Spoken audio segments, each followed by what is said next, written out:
ஓம் ஸ்ரீ சாய்ராம். அங்கிங்கநாதபடி எங்கும் பிரகாசமாயிருக்கும் ஆனந்த சச்சிதானந்த மூர்த்தி நம் சுவாமியின் திருவடிகளை நமஸ்கரித்து 279வது சப்தாக தேவாமிர்த நிகழ்ச்சியின் நிறைவு நாள் இன்று.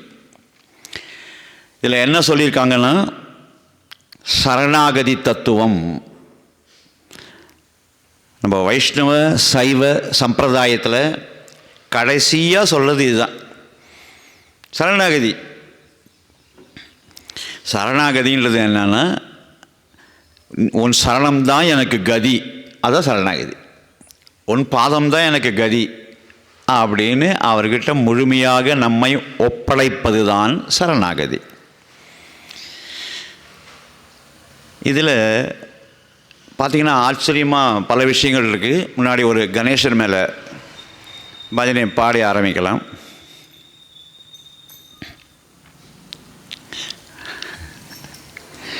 இந்த கணேசர் மேலே பண்ணுறதுக்கு காரணமே என்னென்னா, முழுமுதற் கடவுள் விநாயகன்னு பேர். நாயகன்னா ஹீரோன்னு பேர். விநாயகன் என்றால் அவருக்கு மேலே ஒரு ஹீரோ கிடையாது. ஆனால் விநாயகன். கணபதி. எதுக்கு கணபதி அப்படின்னா, எல்லா கணங்களுக்கும் பதி, அவர் கணபதி. நம்ம வயிற்றில் குழந்தை அம்மா வயிற்றில் உருவாகும்போது முதல் உருவாகிற அந்த ஃபார்ம் இருக்குல்ல, அது புளியார் சுழி மாதிரி தான் இருக்குதான், கண்டுபிடிச்சிருக்கிறாங்க. அது உள்ள அந்த சுழி பொடி இப்படி வரும்போது அந்த கண்ணு அதில் வருமா, கண்ணுக்கு பதி. ஸோ கணபதியா. இந்த பிள்ளை யார், இந்த பிள்ளை யாருனால்தான் அதுக்கு பேர் பிள்ளையார்னு பேர் வந்ததுன்னு நீங்கள் சொன்னோம் இல்லையா. தோர்பிகரணா சொன்னோம் இல்லையா, அது மாதிரி. ஸோ தோப்புக்கரணம் போட்டு இந்த 7 நாள் 279வது நிகழ்ச்சியை நல்லபடியாக நடத்தி, சாய்நாதன் பகவானுடைய அருளால் தான் இது நடக்குது. அதுக்கு பிள்ளையார் தான் நம்மளுக்கு எல்லாம் விக்ன விநாசக விநாயகன் பாருங்க இல்லையா, எந்த விக்னமும் இல்லாமல் நல்லபடியாக நடத்தி கொடுக்கறது. ஆச்சரியமாக இருக்கு. ஸோ இந்த நிகழ்ச்சி இன்றைக்கி நிறைவு நாள். இந்த நிறைவு நாளில் சரணாகதியை பற்றி முடிக்கிறது பாதாதி கேச பரியந்தம்னு சொல்லுவாங்க பெரியவங்க. என்ன பாதாதி கேச பரியந்தம் அப்படின்னா, கோவிலில் போய் பகவானை பார்க்கும்போது முதல்ல அவருடைய திருமுக மண்டலத்தை பார்க்கக்கூடாது. பாதத்திலேருந்து கேசம். பெரியவங்க யாரை ஒரு மகானை பார்க்க போனாலே பாதத்திலேருந்து தலையை பார்க்கணுமே தவிர நேராக ஃபேஸை பார்க்கக்கூடாது. அது மாதிரி அந்த சன்னதியிலேருந்து வெளில வரும்போது பாதத்தை பார்த்துட்டு வரணும். ஏனென்றால் எப்போவுமே அந்த பாதத்தில் நான் போய் சேரணும். இறைவன் அடி சேர்ந்தார்கள்னு சொல்கிறாங்க இல்லையா, அந்த உணர்வு எப்பொழுதுமே இருக்கணும். இந்த பாடி விட்டால் நான் சுத்தமாக இருக்கேன், அங்கே தான் போவேன் அப்படின்ற எண்ணம் இருக்கணும். ஸோ முதல்ல ஒரு கணேசர் மேலே பஜனை பாடி ஆரம்பிக்கலாம். கை தட்டுறது அதுக்கேற்ற மாதிரி தட்டுங்கோ. ஜெய கணேச ஜெய கணேச ஜெய கணேச பாகிமா, ஜெய கணேச ஜெய கணேச ஜெய கணேச பாகிமா, ஸ்ரீ கணேச ஸ்ரீ கணேச ஸ்ரீ கணேச ரட்சமாம். பாருங்க, ஸ்ரீ கணேச ஸ்ரீ கணேச ஸ்ரீ கணேச ரட்சமாம், ஜய கணேச பாகிமாம், ஸ்ரீ கணேச ரட்சமாம், ஜய கணேச பாகிமாம், ஸ்ரீ கணேச ரட்சமாம், ஜய கணேச ஜய கணேச ஜய கணேச பாகிமாம், ஸ்ரீ கணேச ஸ்ரீ கணேச ஸ்ரீ கணேச ரட்சமாம், ஜய கணேச ஜய கணேச ஜய கணேச பாகிமாம், ஸ்ரீ கணேச ஸ்ரீ கணேச ஸ்ரீ கணேச ரட்சமாம். கோவில் விக்கிரகங்கள்லாம் நீங்கள் பார்த்தீங்கன்னா இப்படி தான் இருக்கும். நீங்கள் திருப்பதி போன பெருமாள் இப்படி தானே இருக்கார். என்ன அர்த்தம்? முதல்ல பாதத்தை பாரு, அதுக்கப்புறம் என்னுடைய அருள் கிடைக்கும்னு அர்த்தம். என் பாதமே கதின்னு இரு அப்படின்னு அர்த்தம். நீங்கள் திருப்பதிக்கு போனீங்கன்னா அந்த இடத்துல ஒரு ஆழ்வாருடைய படி இருக்கும். முதல்ல முதல் படி. அந்த படி எதுக்குன்னா, டிவோட்டீஸ்லாம் வரும்போது முதல்ல இதை பார்த்துட்டு பகவானை தொடரணும்னு சொல்லிட்டு அப்படியே வரம் வாங்கி இருக்கிறாரு. இதில் பழியாய் கிடந்து பவளவாய் காண்பேனே, படியாய் இருந்து பவளவாய். பகவானுடைய இந்த இடத்துல பார்க்குறதுக்கு ஆசையான். பகவான் அவ்வளோ அழகாக இருக்காரான். அதை பார்க்குறதுக்காகவே ஃப்ரெண்டில் ஒரு அழகாக இருக்குது பாருங்க. நீங்கள் திருப்பதி போனால் சொல்லுவாங்க, எல்லாம் பாருங்கள் சொல்லுவாங்க. அந்த இடத்துல கையை பிடிச்சி ஈத்துறாங்க போ, ஜரக்கண்டின்னு முன்னாடி தெரிஞ்சவங்க போனால் நல்லது. ஸோ சரணாகதி தத்துவம் இந்த ராமாயணம் எழுதும்போதுங்க என்ன பேர் வைக்கிறதுன்னு தெரியலிங்க. ராமாயணம் எழுதிட்டார் வால்மீகி. எழுதி முடிச்ச உடனே அது நம்ம வால்மீகி ராமாயணம் நம்ம சொல்கிறோம், அதுக்கு என்ன பேர் வைக்கிறது? அந்த காலத்தில் ஆம்பளைங்க டாமினேஷன் அதிகம். அப்போது இன்றைக்கி செல்லாது, அன்றைக்கி ஆம்பளை அதிகம்னால என்ன வைக்கிறதுன்னு தெரியல. சிறை இருந்தவள் ஏற்றம் அப்படின்னு தான் பேர் வைக்கிறதா இருந்தாங்க ராமாயணத்துக்கு. சிறை இருந்தவள் ஏற்றம். சீதைக்கு சிறையில் இருப்பாங்களா? சிறையில் வாழ்வாங்களா? சிறையில் தள்ளப்படுவார்கள், அப்படி தானே இருக்கும். ஆனால் அதை போட்டு சிறை இருந்தவள்னு வருது. அதான் ஃபஸ்ட்டு பேர் வச்சாங்க ராமாயணத்துக்கு. என்ன பேர்? சிறை இருந்தவள் ஏற்றம். சீதா மாதா ராவணன் தூக்கி கொண்டு போகவில்லையா? சீதா மாதா பர்பஸாக வேணும்ன்ட்டு அங்கே போனாலாம். எங்க ராமரை விட்டு அங்கே போய் ராவணனை காலி பண்ணணுன்றதுக்காகவே அங்கே போனாலாம். சிறை இருந்தாள், வேண்டி இருந்தாலாம். யாராவது சிறையில் வேண்டி இருப்பாங்களா? இவங்க ஏன் போனாங்க? ஒரு முள்ளால் தான் எடுக்கணும். ஒரு முள் குதினா பின் எடுத்து கொடுக்குறது, அது முள் தானே. ஸோ முள்ளால் தான் எடுக்கணும். இந்த ராவணன் ரிஷி பத்தினிகள் யாராவது இருந்தால் நேராக போய் கேட்பான், என்ன கல்யாணம் பண்ணிக்கோமா, என்ன கல்யாணம் பண்ணிக்கோமான்னு. யாரப்பா? ஒரு லேடி அழகாக இருந்தாலும் தெரிஞ்சு போச்சு, நான் நேரப்பா என்ன கல்யாணம் பண்ணிக்கோன்னா யார் தெரியுமா? லங்கேஸ்வரன், ராவணேஸ்வரன், சிவபெருமானையே ஆட்டி வச்சவன். அப்படி தான் பேசுவான். எல்லாருக்கும் எப்படி இருக்கும்?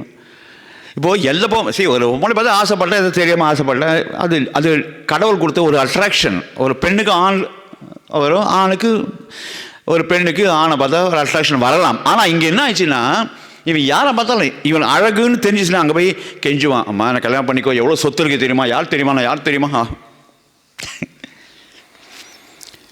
சொன்னால் ஆச்சரியப்படுவீங்க. இந்த ராவணனுக்கு புத்தி எப்படி போச்சு பாருங்கள். இது எல்லாம் வெளியில் யாரும் சொன்னது கிடையாது.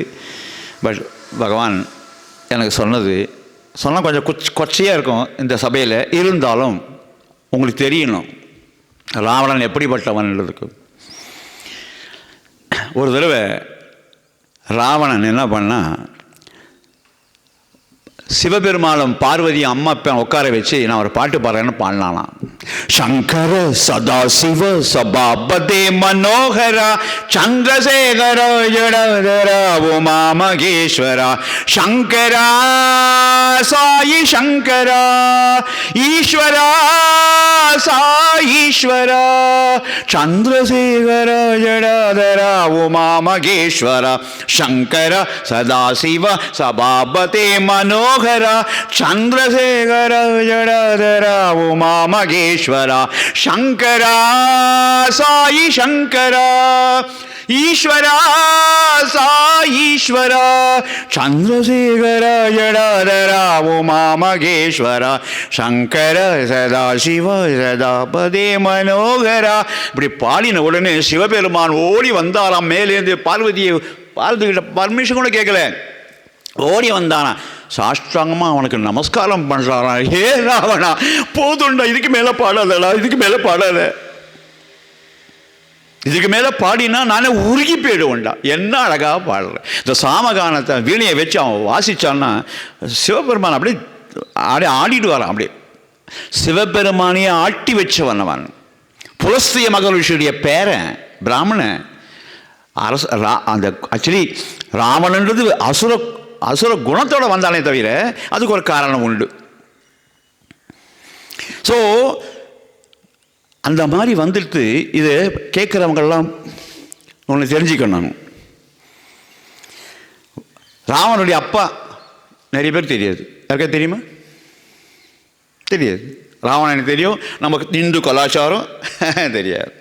விஷவான்னு பேர். புலஸ்திய மகளுடைய புள்ள விஸ்ரவாக்கு புள்ள ராவணன். விஸ்ரவா புலஸ்திய மகரிஷி மாதிரி கட்டு மஸ்தா அப்படி இருப்பார். இந்த சினிமாவில் காமிக்கிறானே 9 பேக்கு 7 பேக் என்ன அது மாதிரி அப்படி இருப்பார். அழகுன்னு அழகு. அவர் காட்டில் தவம் பண்ணிட்டு இருக்கும்போது அந்த இடத்துல கேக்கசி அப்படின்னு ஒரு ராட்சசி, கேக்கசி, கைகேயி இல்லை, கேக்கசி.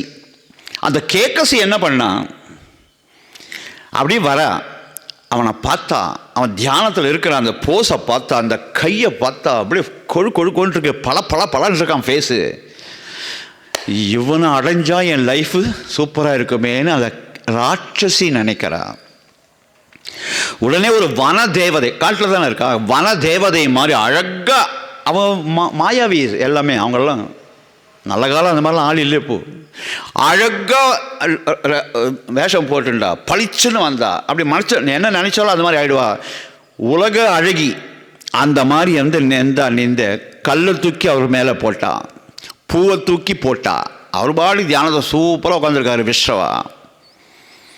நேராக போய் அவர் பக்கத்தில் போய் காலில் இருக்கிற கொலுசோலை சல்னு பண்ணா. அவர் இதெல்லாம் தெரியல, அவருக்கு உடல் ரீதியாக நினைக்காம தியானம் பண்ணிட்டு இருக்காரு. மகா பெரிய ரிஷி அவர். அந்த சமயத்தில் பார்த்தா இவர் அரைஞ்சே தீரணும், விடக்கூடாது, இவ்வளோ வைராக்கியமாக இருக்கார், இவரை வீழ்த்தணும். டான்ஸ் ஆடி வந்து அவள் மடியில் வந்து உட்காந்தா. மடியில் உட்காரும்போது பாடி தட்டாவதில்ல, ஒரு அதுவும் பெண்ணுடைய, அதுவும் ராட்சசி. அதை உட்காந்த உடனே அப்படியே திழுத்து எழுந்தார். எழுந்து அந்த பக்கத்தில் இவ்வளோ க்ளோஸில் அவ்வளோ அழகிய பார்த்த உடனே முனிவராக இருந்தால் கூட பாருங்கள், தடுமாறும் கனிமரம் மாதிரி தடுமாறி போச்சு.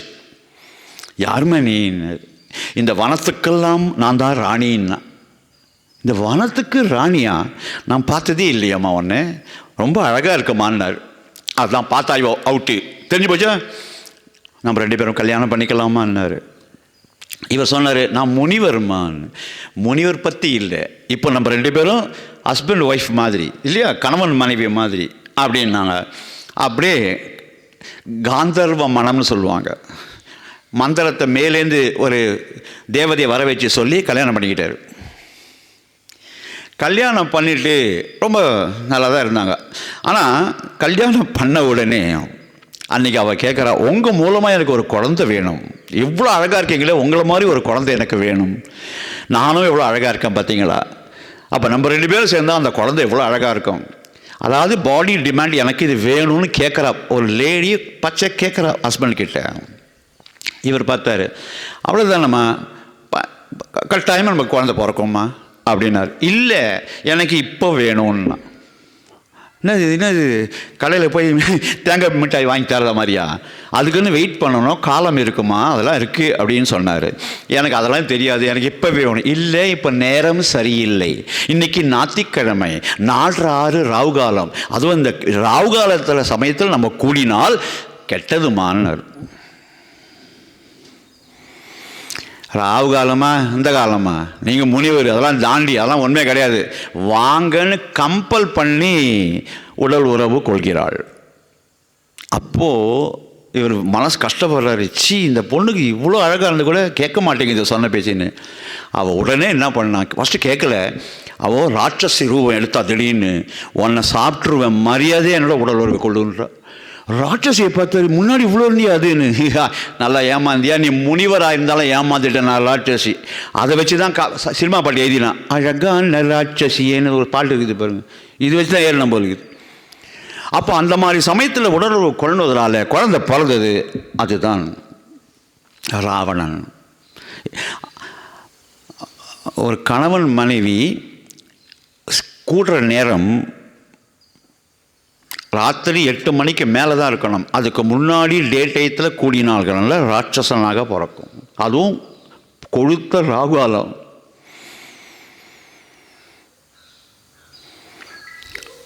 அப்போ கூட அவன் மனசு பிறந்தான்.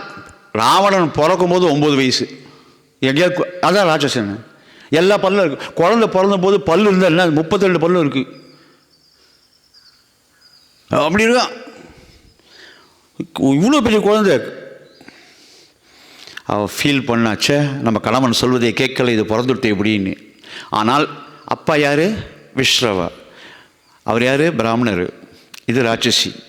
ரெண்டும் கலந்ததுனால அந்த பிராமண குலம் அவங்ககிட்ட இருக்க ராட்சசனுக்கு பயங்கரமாக தபஸ் பண்ணலாம். ஈவன் ஒரு பிராமணன் கூட அது மாதிரி தபஸ் பண்ண முடியாது. அப்படி தபஸ் பண்ணி சிவபெருமானை ஆட்டி வச்சான். அந்த பாடினா இல்லையா, ஆட்டி வச்சான். இந்த ஆட்டி வச்ச உடனே இவர் பார்த்தார் என்னன்னு, இந்த மாதிரி பாடினா உனக்கு என்ன வரம் வேண்டாம் கேளுன்னு. உனக்கு என்ன வரம் வேணுமோ கேள் தரேன்டான்னாரு சிவன். அங்கே மாட்டினார். அங்கே இவன் என்ன தெரியுமா பண்ணா, நான் என்ன கேட்டாலும் தருவீர்களா பகவானேன்? தருவேன். உன் பக்கத்திலே உட்கார்ந்திருக்கிறாளே அழகி பார்வதியே எனக்கு அனுப்புனா. இது எப்படி இருக்கு? பார்வதியை பார்த்தா சிவன் பண்ணார், போனாரு போ. ஏன்னா சிவனுக்கு பக்தர் முக்கியம், அப்புறம் ஒய்ஃபோட அப்புறம் தான்.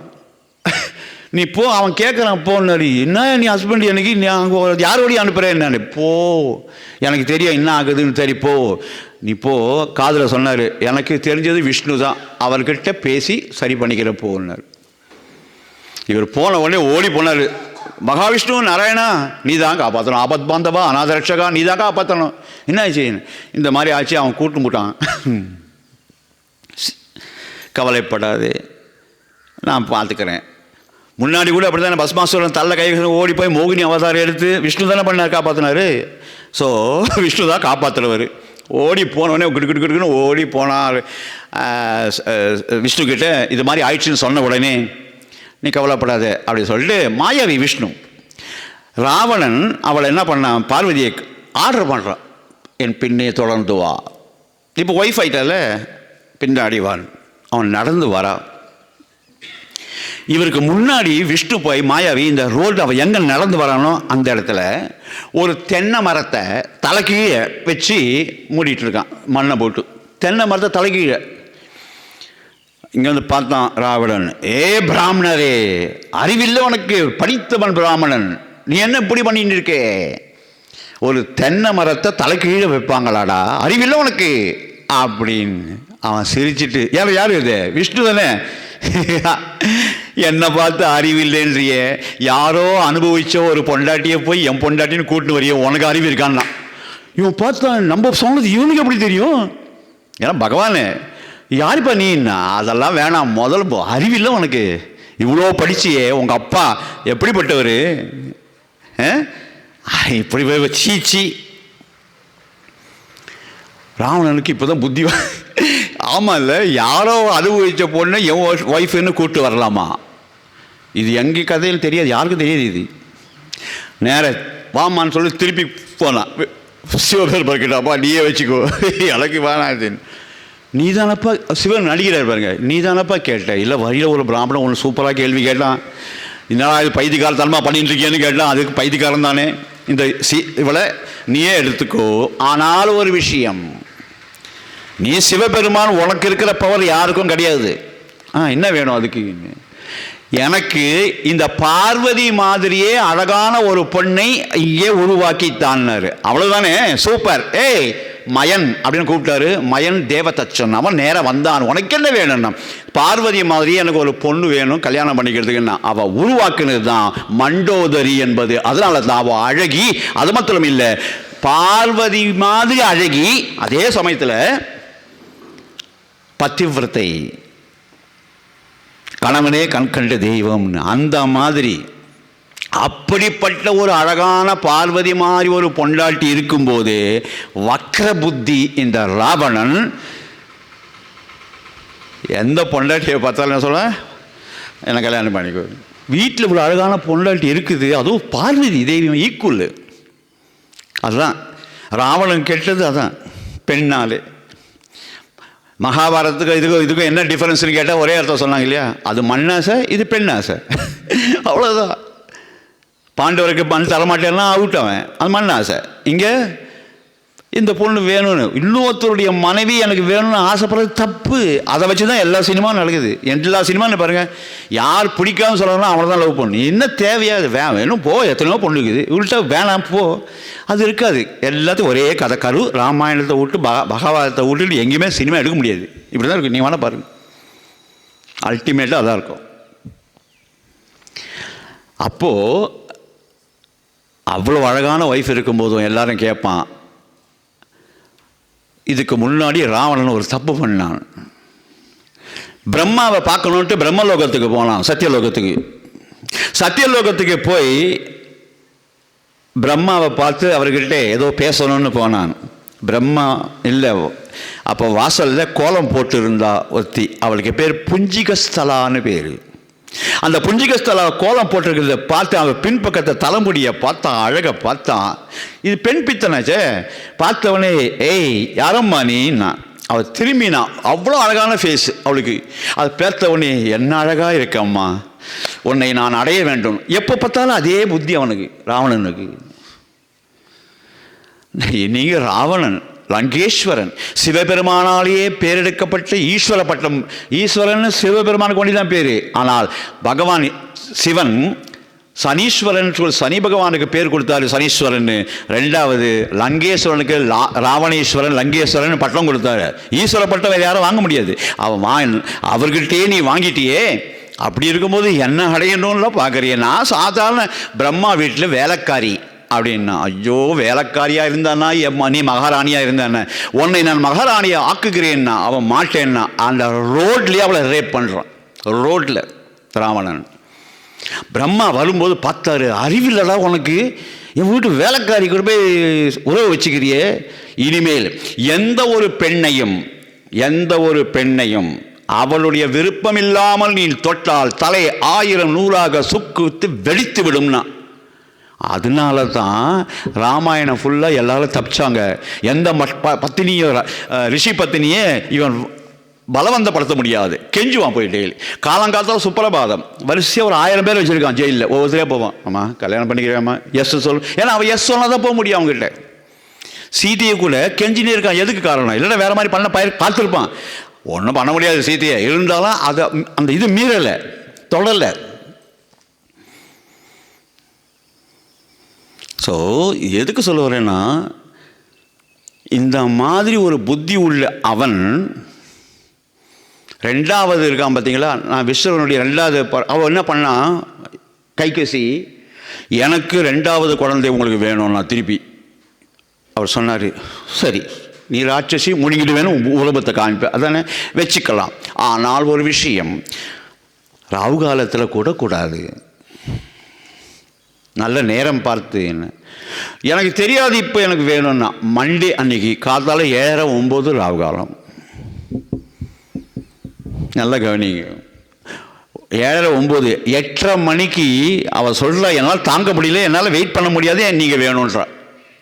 அப்போது கூடினும் போது வேறு வழி இல்லைன்னா சாப்பிட்ருவேன்றா. அப்படி கம்பல் பண்ணி உறவு கொள்றதுனால வந்தது கழிவிடைன்னு சொல்லுவாங்க. ராகு காலத்துக்கு கழிவிடைன்னு. அந்த கடைசியில் இருக்கும்போது தப்பிச்சான். அதனால தான் பாதி நல்லவன் பாதி கெட்டவனாக யார் கும்பகர்ணன் பிறந்தான். இதெல்லாம் சாமி எங்கேயுமே கிடையாது, இதெல்லாம் சாமி சொல்கிறார் எனக்கு. பாபா காதில் சொன்னது இதெல்லாம்.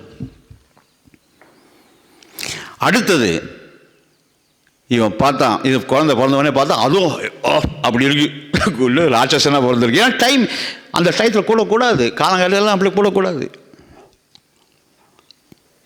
அப்போது மூணாவது எனக்கு உங்களோட சண்டை போட்டா, ஐயோ என்னால் என்ன இப்போவாது புத்தி வந்ததா, நீ ராட்சசியாரு அழகியாரு என்ன வேணா என் ஒய்ஃபாரு யார் வேணா இருக்கட்டும், தயவுசெய்து நான் சொன்னதை கேளுன்றேன். இல்லை எனக்கு ஒரு சத்தான குழந்தை வேணும். அப்படியா, அப்போ நல்ல நேரமாக ராத்திரி 9 மணிக்கு மேலே அப்படியே சொல்லிவிட்டு அப்போ கூடு வந்து பிறந்தது தான் விபீஷணன்.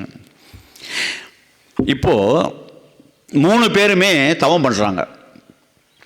ஏன்னா யார் தவம் அவ்வளோ சக்தி எப்படி வந்தது, வைராகியம் எப்படி வந்தது, பிராமணனுடைய சங்கல்பம் வந்தது. அதனால தான். ஏன்னா அப்பா பிராமணர், இது ராட்சசி. அப்போ அப்பா ரொம்ப ஸ்ட்ராங்காக தியானம் பண்ணும்போது கிட்ட பல வருஷம் தவம் பண்ணுறான் ராவணன். எத்தனையோ டெஸ்ட்டு எல்லாத்தையும் ஜெயிச்சான். அப்போது பிரம்மா வந்தார், உனக்கு என்ன வேணும்னு கேட்டார். உன் தவத்தை மெச்சினோம்னு சொல்லுவாள், உன் தவத்தை மெச்சினோம், உனக்கு என்ன வேணும், நானுக்கு சாவே வரக்கூடாதுன்னு. அப்போ பிரம்மா சொன்னார், அது பண்ண முடியாது, நான் படைக்கிறேன், படைத்தது ஒரு நாள் போக வேண்டும், ஒரு அவதாரமே பூமிக்கு வந்தால் ஒரு நாள் போக வேண்டும். சத்யசாய் பாபா இல்லையே, ராமர் இல்லையே, கிருஷ்ணர் இல்லையே, அவங்க வேலையை முடிச்சுட்டு போயிடுவாங்க. யார் பூமியில் வந்தாங்களோ ஒரு நாள் போய்த்தான் ஆக வேண்டும் என்று இருக்கும்போது அதை நான் தர முடியாதுன்னாரு. வேறு ஏதாவது கேளுன்னு அவன் பார்த்தான். சரி, இவன் ராட்சச பலம் அதிகம், அதனால் மனிதர்கள் மிருகங்களை தவிர யாராலையும் நான் வதம் செய்யக்கூடாது. தேவர்கள் எந்த ஒரு ஆளை யாராலும் பண்ண முடியாது. மனிதன்னு சும்மா ஒரு கேரக்டர் மாதிரி கட்சி போடுவான்.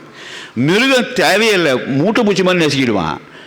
இவங்க 2 பேர் தவறுன்னா அதனால தான் ராமர் மனிதனாக வந்து சாதாரணமாக ஒய்ஃப் போனால் அழறா மாதிரி நடித்து மனிதனாகவே எல்லாருக்கும் காமிச்சு, அதுக்கப்புறமா கூடவே மிருகங்கள், குரங்கு, கரடி, அணில் இதெல்லாம் கூட்டின்னு போகிறாரு சண்டைக்கு. ஏன்னா மிருகம் மனிதன் கேட்கல. அவன் பாவம், நம்மளை பற்றி தெரியல அவனுக்கு. நம்ம திருநெல்வேலிக்கு அல்வா கொடுக்குறவங்க. அவன் பார்த்தா சரின்னு அதனால தான் அப்படி வச்சு அடிக்கிறாரு. ஏன்னா அவனுக்கு கொடுத்துட்டு வரணும். சரின்னு தத்தாஸ்துன்னு இதை பார்த்த உடனே இவ்வளோ இருக்குன்னு சொல்லிட்டு இந்த மாதிரி வரம் வாங்கிட்டானே சொல்லிட்டு கும்பகாரன் பார்த்தான். அவன் போனான். அவனை கொஞ்சம் நல்ல இது இல்லையா, அங்கே போய் அவன் என்ன பண்ணான், தவாம் ஒன் செகண்ட். அதுதானே ஜீன் யாரு, ஒரு பிராமணன், இது ஒரு ராட்சசி, கலந்து வந்திருக்கு. அப்படி தவம் பண்ணலாம். அப்போ பிரம்மா வந்தார். மகனே உனக்கு என்ன வேணும்னு கேட்டார். அவன் சொன்னான், அவன் என்ன நினச்சான்னா தேவர்களே இல்லாமல் பண்ண வேண்டும். தேவர்கள் இல்லைன்னா எல்லாம் அசுரர்கள் தான், சண்டையே வராது, நாங்கள் தான் ராஜ்யத்தை ஆளுவோம். எப்படி ஆப்போனட்டே இருக்கக்கூடாது, எனக்கு எதிரியே இருக்கக்கூடாதுன்ற மாதிரி நிர்தேவத்வம். நல்ல கவனிங்க, நிர்தேவத்வம்னா தேவர்களை யாரும் இல்லாமல் பண்ணிடுன்னு அர்த்தம், மீனிங். அதை சொல்ல வரும்போது பிரம்மாவுடைய ஒய்ஃப் யாரு, சரஸ்வதி. Very good. சரஸ்வதி நாக்கில் இருப்பா, எல்லாருடைய நாக்கிலையும் இருப்பவள் சரஸ்வதி. அதனால தான் நல்லதே பேசணும்னு சொல்லுவாங்க. அப்போ அந்த நாக்கில் இருக்கிற சரஸ்வதி என்ன பண்ணா, இப்போ அவன் என்ன கேட்க போகிறான், நிர்தேவத்துவம்னு கேட்க போகிறான். தேவர்களே இல்லாமல் இருக்கணும், அப்போ தப்பிச்சிடுவோம். சண்டைக்கு இல்லையே, எப்பவுமே அசுரர்கள் தானே இருப்பாங்க. அந்த மாதிரி கேட்கணும். தேவத்துவம்னு கேட்கும்போது நாக்கில் இருந்து பிரட்டிட்டா. ஏனென்றால் அதை கேட்டால் எல்லாருக்கும் கஷ்டம் வரும்னு தெரியும். அதனால் அவன் என்ன பண்ணா, அழகா நிர்தேவத்துவம்னு அப்படி சொல்லும்போது அப்பா தப்பிச்சுடலாம் அப்படின்ற எண்ணத்தில் அவர் சொல்லும்போது நாக்கு பிறண்டது. நித்ரைத்தம்னு கேட்டான். நிர்தேவத்துவம் பார்த்தா நாக்கு பிறண்டு நித்ரைத்தம். நித்ரைன்னா தூக்கம்னு அர்த்தம். இவர் பார்த்தாரு, கேட்டான், தப்பிச்சான்னு சொல்லிட்டு ததாஸ்து அப்படியே ஆகட்டும்னாரு. அவன் சாமி தப்பா கேட்டேன், நித்ரை இல்லை சுவாமி, நிர்தேவத்துவம்னு. நீ கேட்ட அவ்வளோதான், செகண்ட் டைம் கூப்பிட்றியா? நான் என்ன சாதாரண என்ன நினச்சியா, எனக்கு வாங்க கடையில் போய் கத்திரிக்காய் வாங்கலாமா நினச்சியா? அறிவில்லை உனக்கு, எப்போ நான் கூப்பிட்டேன் நீ என்னாரு? ஐயோ என்ன மன்னிச்சிருக்கோ, தெரியாமல் கேட்டேன்னு, வாய் பிறண்டு போச்சு, கேட்டு போட்டேன், என்ன மன்னிச்சிருக்கேன். வேற ஏதாவது மாற்றி கேட்டு திருப்பி ஒரு தடவை சான்ஸ் கொடுங்க. முடியாது. ஆனால் ஒன்று, நீ எப்போ தூக்கம்னு கேட்டியோ அது தப்புன்னு கேட்டியோ ஒன்றும் பண்ணுறேன், 6 மாதம் தூங்கு, 6 மாதம் முழிச்சிக்கோ, மாத்திரை போடாமல் தூங்கலாம், ஸ்லீப்பிங் டேப்லெட்ஸே வேண்டாம். 6 மாதம் தூங்கு, 6 மாதம் முடிச்சுக்கோ. ஆனால் உன்னை தூங்குற சமயத்தில் யாராவது எழுப்பினால் அது கடைசின்னு புரிஞ்சுக்கோன்ட்டு போயிட்டார் கோவத்தில். வந்த வரைக்கும் லாபம் ஏதோ சொல்லிட்டு வந்தான். செம்மையாக தூங்கும் 6 மாதம். நடுவில் எழுப்பினாங்க. தெரியுங்களா எப்படி எழுப்பினாங்க? யானை சினிமாவில் பார்த்துருப்பீங்களே, யானையை வச்சு மேலே அடிச்சு எல்லாம் எடுத்துன்னு பக்கத்தில் கிட்டே வர முடியலைங்க. அவன் மூச்சு விட்டா எல்லாரும் மூக்குள்ளே போயிடுறாங்க. அப்படி வெளில மூச்சு விடும்போது அப்படியே அடிச்சு போய் விடுறான், எங்கெங்கேயோ கிட்டே வர முடியாதுங்க. அந்த மாதிரி அவனுக்கு பெரிய இது மாதிரி இதெல்லாம் ஒன்றுமே இல்லை. இது மாதிரி 10 மணிக்குள்ள கூடாரத்தை கட்டி வச்சிருக்காங்க உள்ளுக்குள்ள. அவன் படுத்துருக்கான். அப்படி படுத்தாலும் தொப்பு அப்படி போய் மலை மாதிரி இருக்குது, அப்படி படுத்துருக்கான். வந்து சொன்னாங்க, ஏன்னா எல்லாரும் தோத்துட்டே வராங்க ராமர்கிட்ட யுத்த காண்டத்தில். ஃபைனலில் இவனை எழுப்பினா தான் முடியும். ஏன்னா பயங்கர பலசாலி. ஏன்னா ராட்சசியாச்சு அம்மா, செம்ம பலம். அவர் எழுப்ப வரும்போது ராவணன் சொன்னான், பைத்தியக்காரா, நீ டமாரா அடித்தாலும் யானையை 1000 யானை மேலே மெரிச்சு அவன் ஏந்துக்கலன்னு. அப்போ அந்த 1000 யானை நிற்கணும்னு எவ்வளோ இடம் ஏந்துக்கல, அவ்வளோ பெரிய உடம்பு. அவனுக்கு சாப்பாடு பிரியண்டா. ஆடு கடை மாடு எல்லாத்தையும் வெட்டி போடு வாசனை அவன் மூக்கில் பட்டை எழுந்துருவான். எல்லாம் பசியில் அப்படி கோர பசி, அகோர பசி. அந்த மாமிசத்துடைய ஸ்மெல்லு மூக்கில் வந்தவுடனே அப்படி எழுந்தான். அப்படியே பூகம்பம் மாதிரி ஆடுது எல்லாமே. அப்படியே கண்ணெல்லாம் ரெட்டாக இருக்குது. பாதியிலே எழுந்துட்டாங்க. கோபம் நேராக போய் 5000 பீப்பா ஆட்டோட ரத்தத்தை மாத்திரம் குடிக்கிறான். 5000.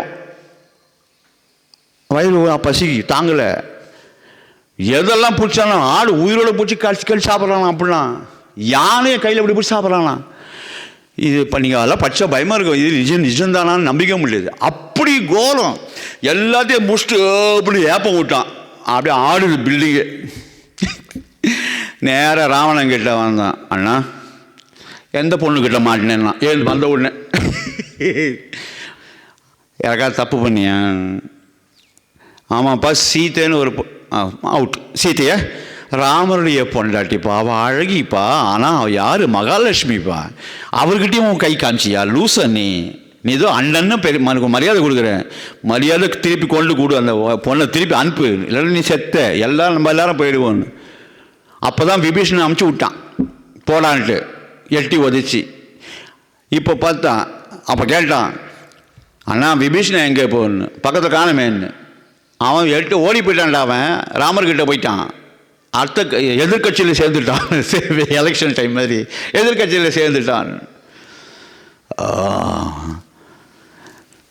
இப்போ நீ இப்படிலாம் பேசுகிறிய, சீதையை கொடுன்னு ஒன்றையும் நான் எட்டி உதைப்பேன்னா போன்னு. நான் போக மாட்டேன். ஆனால் ஒன்று, பாதி தூக்கத்தில் எழுந்த உடனே நான் செத்துருவேன்னு தெரியும். ஆனால் ஒரு விஷயம் சொல்கிறேன், ராமர் கையில் செத்து போனால் எனக்கு முக்தி கிடைக்கும். அட்லீஸ்ட் நம்ம ஃபேமிலியில் ஒத்த நல்லவன் தெரியாமல் பிறந்துட்டான். விபீஷனும் அங்கே போனான். ஆனால் நான் போக மாட்டேன். நீ போட்ட சாப்பாட்டில் நான் உயிர் வாழ்ந்த செஞ்சோற்ற கடன். அதனால் உனக்காக நான் போகிறேன். போயிட்டு வரேன்னு சொல்ல ஞாபகம் வச்சுக்கோ. கட்டாயம் இறந்து போவேன், நீயும் போவாய். குலமே அழிந்து போகும், ஜாக்கிரதைன்னா. அடிச்சேன் எப்படான்னா. அவன் அங்கேருந்து கேக்கசி அம்மா கிட்ட வந்தான். அம்மா, ராவணனுக்கு அதிகமாக செல்லம் கொடுத்து வளர்த்துட்டு இப்பப்பா நீ சொன்னபடி கேட்க மாட்டான். நான் சொல்லி கேட்கல. விபீஷன் நல்லவன், அவன் சொல்லியும் கேட்கல. விநாசகாலே விபரீத புத்தின்னு சொல்லுவாங்க. அதே மாதிரி கெட்ட காலம் வரும்போது நல்லது காதில் கேட்காது, எடுப்படாது. அவன் மாட்டினான். இப்போ நான் போகிறேம்மா. ஏண்டா கண்ணா போகிறேன்னு போயிட்டு வரேன்னு சொன்ன. எனக்கு தெரியும், பாதி தூக்கத்தில் எழுந்திருக்கேன். பிரம்மாவுடைய சாபம் அது. நான் போவேன். போகலாம் மடிஞ்சான். அது விஷயம் வேறு. இப்போ அடுத்தது நடுவில் விபீஷணன் தவம் பண்ணான். அந்த 3 ராட்சச குலமாக அப்படி தவம் பண்ணும்போது பிரம்மா வந்தார். உனக்கு என்ன வேணும்னு. அவன் ஒன்று கேட்டான். ஏன்னா சத்துவமாக பிறந்தது, நல்ல டயத்தில் கூடி பிறந்தது இல்லையா. பகவானே, பிரம்மனே, ராமர்னு ஒருத்தர் கலியுகத்தில் இந்த திரேதாயுகத்தில் வருவாரே, அவருடைய பாத சேவனம் பண்ணுறதுக்கு எனக்கு அருள் கொடுங்கன்னா. இவர் ஒன்றி தான் கைதட்ட மாட்டேன்றீங்களே. ராட்சச குலமாக இருந்தால் கூட என்ன சொல்கிறேன், ராமருடைய பாதத்தில் சர்வீஸ் பண்ணுறதுக்கு எனக்கு சான்ஸ் கொடுங்கன்னு கேட்டான். தத்தாஸ்துன்னு போயிட்டார். அதனால தான் அங்கே வந்தான். சரணாகதி. பகவான்கிட்ட சரணாகதி பண்ண தப்பிச்சிடலாம். சீத்தை ராம கல்யாணம். அது நேபாளில் இப்போது அந்த இடம் இருக்குது. மதிலாபுரி. மதிலாபுரி நேபாள். அந்த இடத்துக்கு நான் போயிருந்தேன். எந்த இடத்துல ராமனும் சீத்தையும் கல்யாணம் பண்ணிட்டாங்களோ அந்த ஹால் இருக்குது. மொத்தமே இவ்வளோதான் இருக்குது. இவ்வளோதான் மொத்தமே. பெரிய பணக்காரர் ஜனகர்.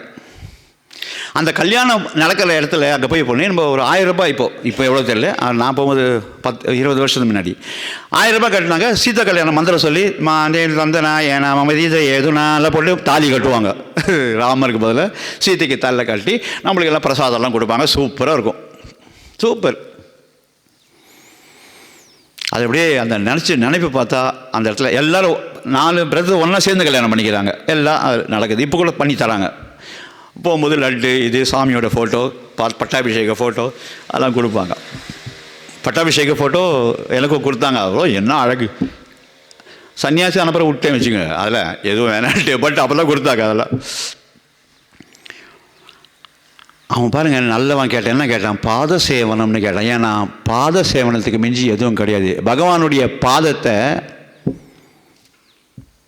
பகவானுடைய பாதம் தான் அவரையே தாங்குது.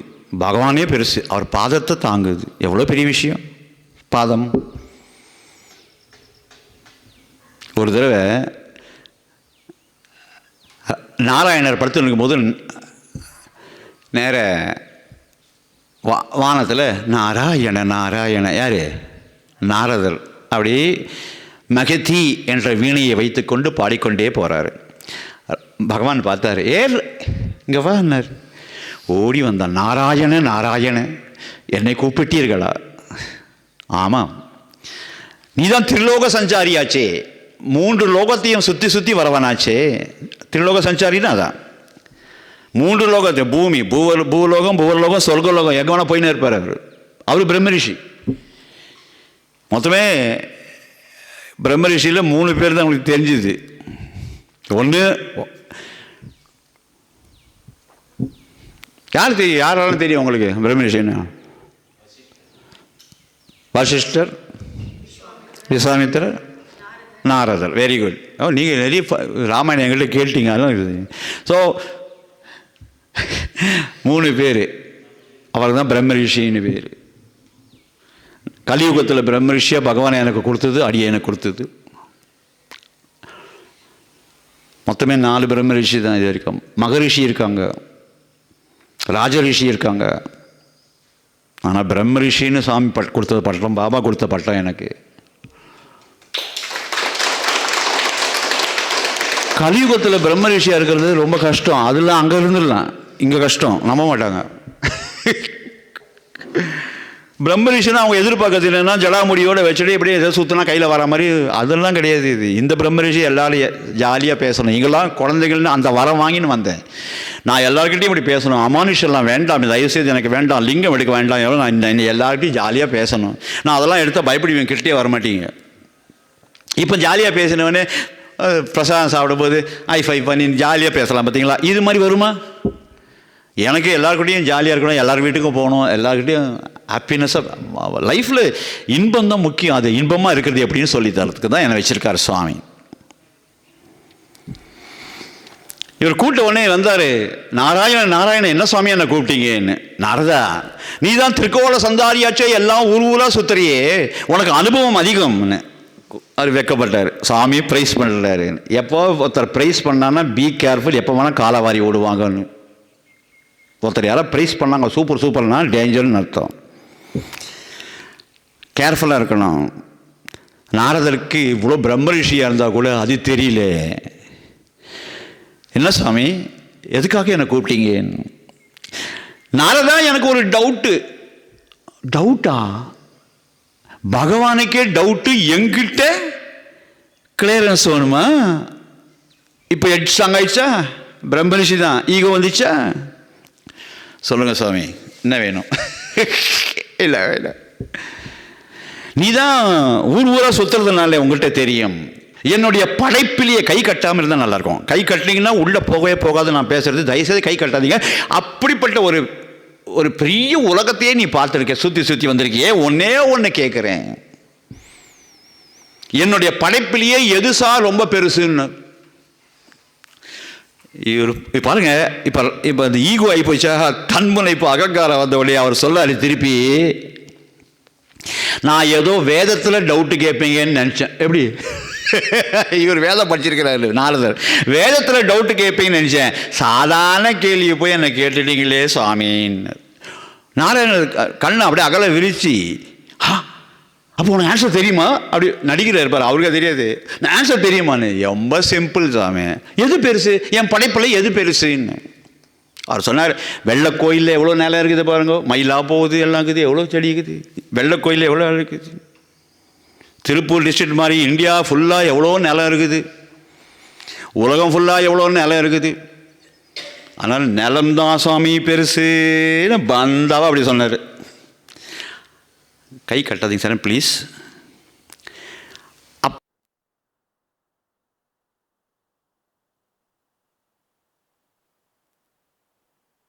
அதுக்கு ரொம்ப கான்ஷியஸாக இருங்க. இப்படி இருந்தால் என்ன தெரியுமா அர்த்தம்? பாடி லாங்குவேஜ் நீ என்ன சொல்கிறது எனக்கு தெரியாதான்னு அர்த்தம். நீங்கள் தெரியாமையே பண்ணுறீங்க, எனக்கு தெரிஞ்சு பண்ண மாட்டீங்க. ஏன் பண்ணுறீங்கன்னா சரி சீக்கிரம் முடியுங்கன்னு அர்த்தம்.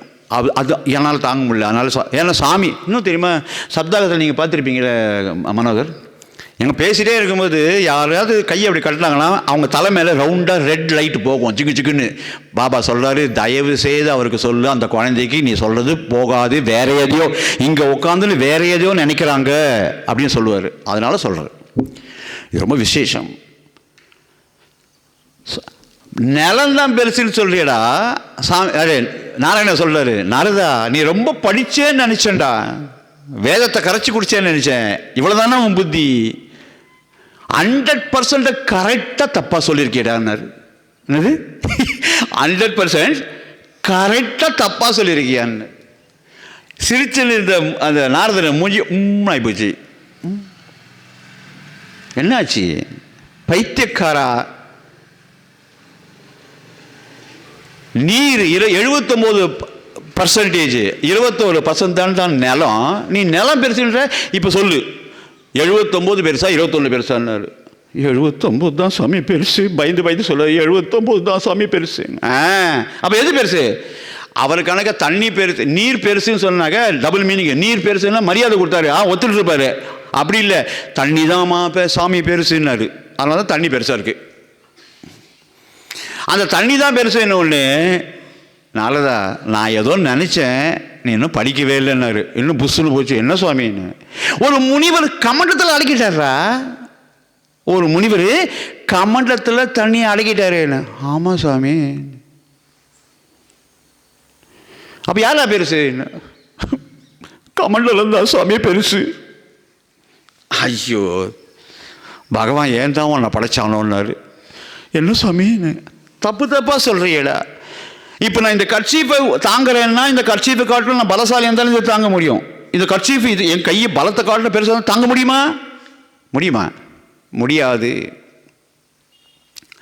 அப்போ நீ என்ன சொன்ன? கமண்டலம் பெருசுன்றியா? கமண்டலத்தில் தாங்குற அந்த அகஸ்திய முனிவர் தான்டா பெருசுன்னாரு. ஐயோ தெரியாமல் என்ன ஆச்சுன்னு தெரியல, உங்களை பார்த்துலேருந்து மைண்டே ஆஃப் ஆகிடுது சாமி, எனக்கு புரியவே இல்லை, எனக்கு மைண்டே ஒர்க் பண்ணல சாமி. கரெக்டாக சொல்கிறேன், அந்த முனிவர் யாரு? அகஸ்திய முனிவர் தான் சாமி பெருசுன்னாரு. நாரதா ஏண்டா இப்படி இருக்கே? அகஸ்திய முனிவர் பெருசுன்றியே, அவர் வானத்தில் ஒரு சின்ன நட்சத்திரமாக தாண்டா இருக்காருன்னாரு. ஆமாம் சாமி நட்சத்திரம் தான் பெருசு. சத்ய சாய்பாபா கூட பண்ணுவார். யாராவது ஒருத்தர் எனக்கு தெரியும்னா குட்டுவார். உனக்கு எவ்வளோ ஈகோவா? உனக்கு ஒன்றும் தெரியாதுன்னு ப்ரூவ் பண்ணுவார். எனக்கு ஒன்றும் தெரியாதுன்னு சொன்னால் சரண்டர். அது பண்ண மாட்டாங்க. எனக்கு தெரியாது நீங்களே சொல்லுங்கள் சொல்லலாம்ல. அப்போது பூமி போட்டு தண்ணி பெருசுன்னு சொல்லி, தண்ணி பெருசு இல்லை அது கமண்டத்தில் அடக்கிட்டாரு. கமண்டலம் பெருசு இல்லை அது தாங்கின முனிவர் பெருசு. முனிவர் பெருசு இல்லைடா அது வானத்தில் ஒரு நட்சத்திரம். இவர் சொல்ற நட்சத்திரம் தான் சாமி பெருசுன்னாரு. மூலியை யூஸ் பண்ணவே மாட்டியா நாரதான்னாரு. என்ன இதுவும் தப்பான்னாரு. ஆமாம் வானத்தில் ஒரு நட்சத்திரம், அப்போ எதுடா பெருசுன்னாரு. இந்த வானம் தான் பெருசு சாமி. வானம் பெருசா? லே நீ இன்னும் படிக்கலடா நிறைய என்னாரு. நாளை பார்த்தாரு, ஐயோ நம்ம இன்னும் பேசிக்காவே இருக்கும், நான் படிக்கவே இல்லை போலிக்குது. சாமி சொல்ல பயமாக இருக்கு. நல்லா ப்ரூவ் பண்ணிட்டாரு உனக்கு ஒன்றும் தெரியாதுன்னு. அப்போ கடைசியாக சொன்னார், ஆமாம் சாமி வானம் தான் பெருசு. வானம் பெருசு இல்லையே, நான் மகாபலி சக்கரவர்த்தியாக இருக்கும்போது ஒரே பாதத்தை நாங்கள் அளந்துட்டேனடா ஃபுல் வானத்தை. எதிராக பெருசுன்னு? உங்கள் ஒரு பாதம் தான் சாமி பெருசுன்னு நடுங்கிட்டே. ஒரு பாதம் பெருசா? என்னடா சொல்றே பைத்தியக்காரா, ஒரு பாதம் பெருசு இல்லையே. நான் நிக்கிறது 2 பாதத்துல. இந்த 2 பாதமும் என்னுடைய பக்தர்கள் இருக்காங்களே, என்னுடைய பக்தர்களே அவங்க இருதயத்தில் வச்சு நிற்கிறாங்களே, அதை வச்சு நிற்கிறது எதிரா பெருசுன்னு. ஆமாம் சாமி இப்போதான் புரியுது, உங்கள் பக்தர்கள் தான் சாமி பெருசுன்னாரு. அப்போ அவர் சொன்னார், பக்தர்களுக்கு சேவை செய்தால் அது எனக்கு வந்து விடுகிறது. அதனால் பக்தர்கள் இதயத்தில் தன் பாதத்தை வைத்து கொண்டிருப்பதனால் தப்பிச்சாங்க. தெரிஞ்சோ தெரியாமலோ என் பாதம் அவர் இதயத்தில் இருப்பதால் எது பெருசு? பக்தர்கள் தான் பெருசு. அதனால தான் சேவை பண்ணணும்னு. அப்போ சரணாகதி தத்துவத்தில் என்னன்னா, பகவானுடைய பாதம் என் இதயத்திலே இருக்கிறது. தொட்டு அப்பப்போ நம்ம ரொம்ப கான்ஷியஸாக இருந்தோம்னா பகவான் உங்களை எல்லாத்தையும் வழி நடத்துவார். சாமி நீ தான் இங்கே இருக்கேன்னு வரணும். இந்த லாஜிக்காக வருது பாருங்க. இதுதான் ஸோ மொத்தத்தில் நீங்கள் பார்த்தீங்கன்னா சரணாகதின்றது இதுதான். ராமாயணத்தில் நான் திருப்பி வரேன், அதுக்கு சிறை இருந்தவள் ஏற்றம்னு சொன்னேன். முள்ளால் எடுக்கணும். சீதை அங்கே போய் அங்கே இருக்கிற ரிஷி பத்தினியை ரிலீஸ் பண்ணணும். அதுக்காக ஒரு ஊக்கு காலில் முள்ளு குத்திதுன்னா ஒரு பின் எடுத்து குத்தி எடுக்கிற மாதிரி அங்கே போய் வாண்டடாக அங்கே இருந்து அங்கே இருக்கிற எல்லா ரிஷி பத்தினிகளையும் ரிலீஸ் பண்ணாள். அப்போ இதுதான் கரெக்டுன்னு வச்சாங்க. அப்போது வால்மீகி முனிவர்கள் எல்லா முனிவரும் சொன்னாங்க, சீத்தை பண்ணால் கூட அது பெண்ணாச்சேன்னாங்க. அந்த காலத்தில் பெண்ணுக்கு மரியாதை கொடுக்க மாட்டாங்க, எல்லாம் வச்சுருப்பாங்க. ஆனால் இப்போ இருக்கிற மாதிரிலாம் இல்லை. அப்போ இப்போ எல்லாம் நாங்களும் ஆம்பளை என்ன செய்கிறாங்களோ அதெல்லாம் நாங்கள் செய்வோம்னு. அதுவும் தப்பு. ஆம்பளை செய்யறதுலாம் அவங்களால செய்ய முடியாது. அவங்க குழந்தை பெற்றுக்கிறாம நம்மளால பண்ண முடியாது. கடவுள் தனி ஃபஸ்ட்டு மனுஷனை படைச்சார், அது ஏதோ தப்பு இருக்க மாதிரி இருந்தது. கடைசியாக எங்கே தப்போ அதெல்லாம் நிவர்த்தி பண்ணி கடைசியாக கொண்டு வந்தது தான் மகிழாஸ். கைத்தல எங்கே தவறு நடந்ததோ அதையெல்லாம் சரி பண்ணி படைச்சது தான். பகவான் தவறு பண்ணுவாரானா டெஸ்ட் பண்ணி பார்த்தாரு ஆம்பளைய. ஐயோ என்னடா இப்படி இருக்கிறானே, அப்படி ஈகோனா அப்படின்னு இருக்கானே, அங்கே அவங்க படைச்சாங்க. அதுக்கப்புறம் தான் பொட்டி பாம்பாக இருக்காங்க எல்லாருமே. அதான் சாமி எப்பவுமே சொல்லுவார், இன்டர்வியூ கூப்பிடும்போது சாமி இன்டர்வியூ உள்ளே கூட்டி பேசுவார் பாபா. ஓ அந்த பொண்ணு வந்து அழுது, சாமி எங்கள் ஹஸ்பண்டு நான் சொன்னதெல்லாம் கேட்குறாரு, எல்லாம் ரைட்டு, அதுக்குன்னு ரொம்ப குழந்தரமாக குழஞ்சி போய் என் காலெல்லாம் உழுந்து சாமி தப்பு பண்ணிட்டு ஒன்று காலில் உழுந்துடுறாரு சாமி. அவர் சாமி சொல்லுவார், ஓ அதான் ஹஸ்பண்டுன்னாரு. ஹஸ்பண்டு கை காமிக்க பேர் வைக்கலாம். கடைசியாக பேர் பண்ணாங்க ராம ஆயணம். ஆயணம் என்றால் சென்ற வழி, பாதைன்னு அர்த்தம். ராமர் போன பாதைன்னு வச்சாங்க, அதுதான் ராம ஆயணம்னு பேர். கரெக்டா? அப்போ ராமர் வழியில் நம்ம போகணும்னா என்ன அர்த்தம்னா தர்ம வழியில் நடக்கணும். ராமர் எப்படிலாம் நடந்தார், நல்ல பிரதராக நடந்தார். தன்னுடைய பிரதருக்கு தான் நீ எடுத்துக்கோ, நம்மளாம் தான் சொல்லியிருப்போம், அப்பா நீ அம்மாவுக்கு ஏதோ வரம் கொடுத்த, நான் தான் தலையெடுத்தா, உங்கள் அம்மா 2 பேரும் காட்டுக்கு போங்க, நான் பொண்ணுக்கோ என்ன ராஜா வாக்குன்னு தான் கேட்டிருப்போம். ராமர் அப்படி பண்ணலையே. பித்ருவாக்கிய பரிபாலனம், அப்பா தந்தை சொல்லே மந்திரம் அப்படின்னு இருந்தவர். அப்பா சொன்னால் கேட்கணும். பசங்க தெரியாமல் சொல்ல மாட்டாங்க, அப்பாலாம் அது கேட்கணும். அப்படி கேட்க முடியாமல் இந்த காலத்தில் இருந்தால் நம்ம எக்ஸ்பிளைன் பண்ணணும் என்னன்றது. நீங்கள் அந்த காலம் வேறு, இப்போ வேறு. அப்போ நீங்கள் எடுத்து சொல்லணும் குழந்தைகள் அப்பாவுக்கு இப்படி இருக்குன்னு. அவர் வந்து இல்லைன்னாக்க அப்போ என்ன நீங்கள் சொல்லி வேண்டாம்னு சொன்னான்னா அப்பா சொன்ன பிறகு அடுத்த வார்த்தை பேசாமல் இருக்க காமிச்சது தான் ராமர். ஸோ ராமாயணத்தில் வால்மீகி முனிவர் இப்படி போட்டார். ஒவ்வொரு காண்டம் மொத்தம் எத்தனை காண்டம் ராமாயணம்? 6 காண்டங்கள். முதல்ல பாலகாண்டம்.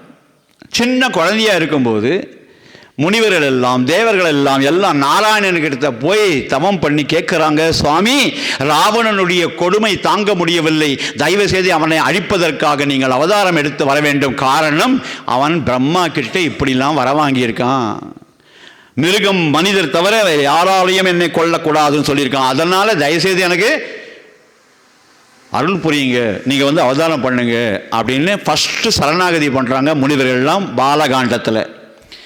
பாலகாண்டம் முடிஞ்சுன்னு இருக்கு.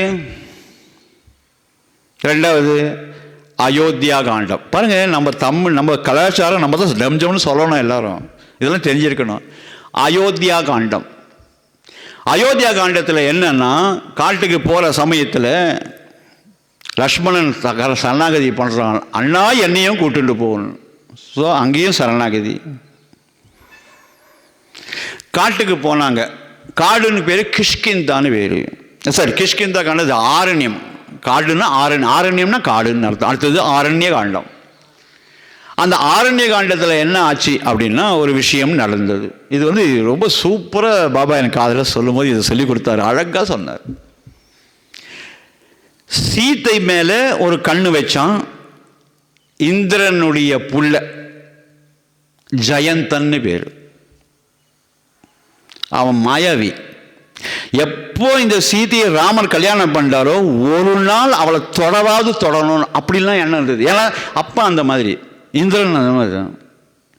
அதனால தான் சில பேர் எழுதும்போது சொல்லுவாங்க, தேவர் அனைவர் கயவர்னா ரவுடி பசங்கன்னு சொன்னாங்க. அவ்வளோ கோவம் வந்து, ஏன்னா இந்திரன் அகலியை என்ன பண்ணான்னு தெரியும். கௌதம முனிவருடைய வேஷத்தை போட்டு வந்து அவளை என்ஜாய் பண்ணிட்டு போயிட்டான். இதெல்லாம் நடக்கலாமா? அப்படியே நடந்து நம்ம ஹஸ்பண்ட் மாதிரி ஒருத்தர் வந்தால் நம்ம என்ன பண்ணுறது? பயமா இல்லை?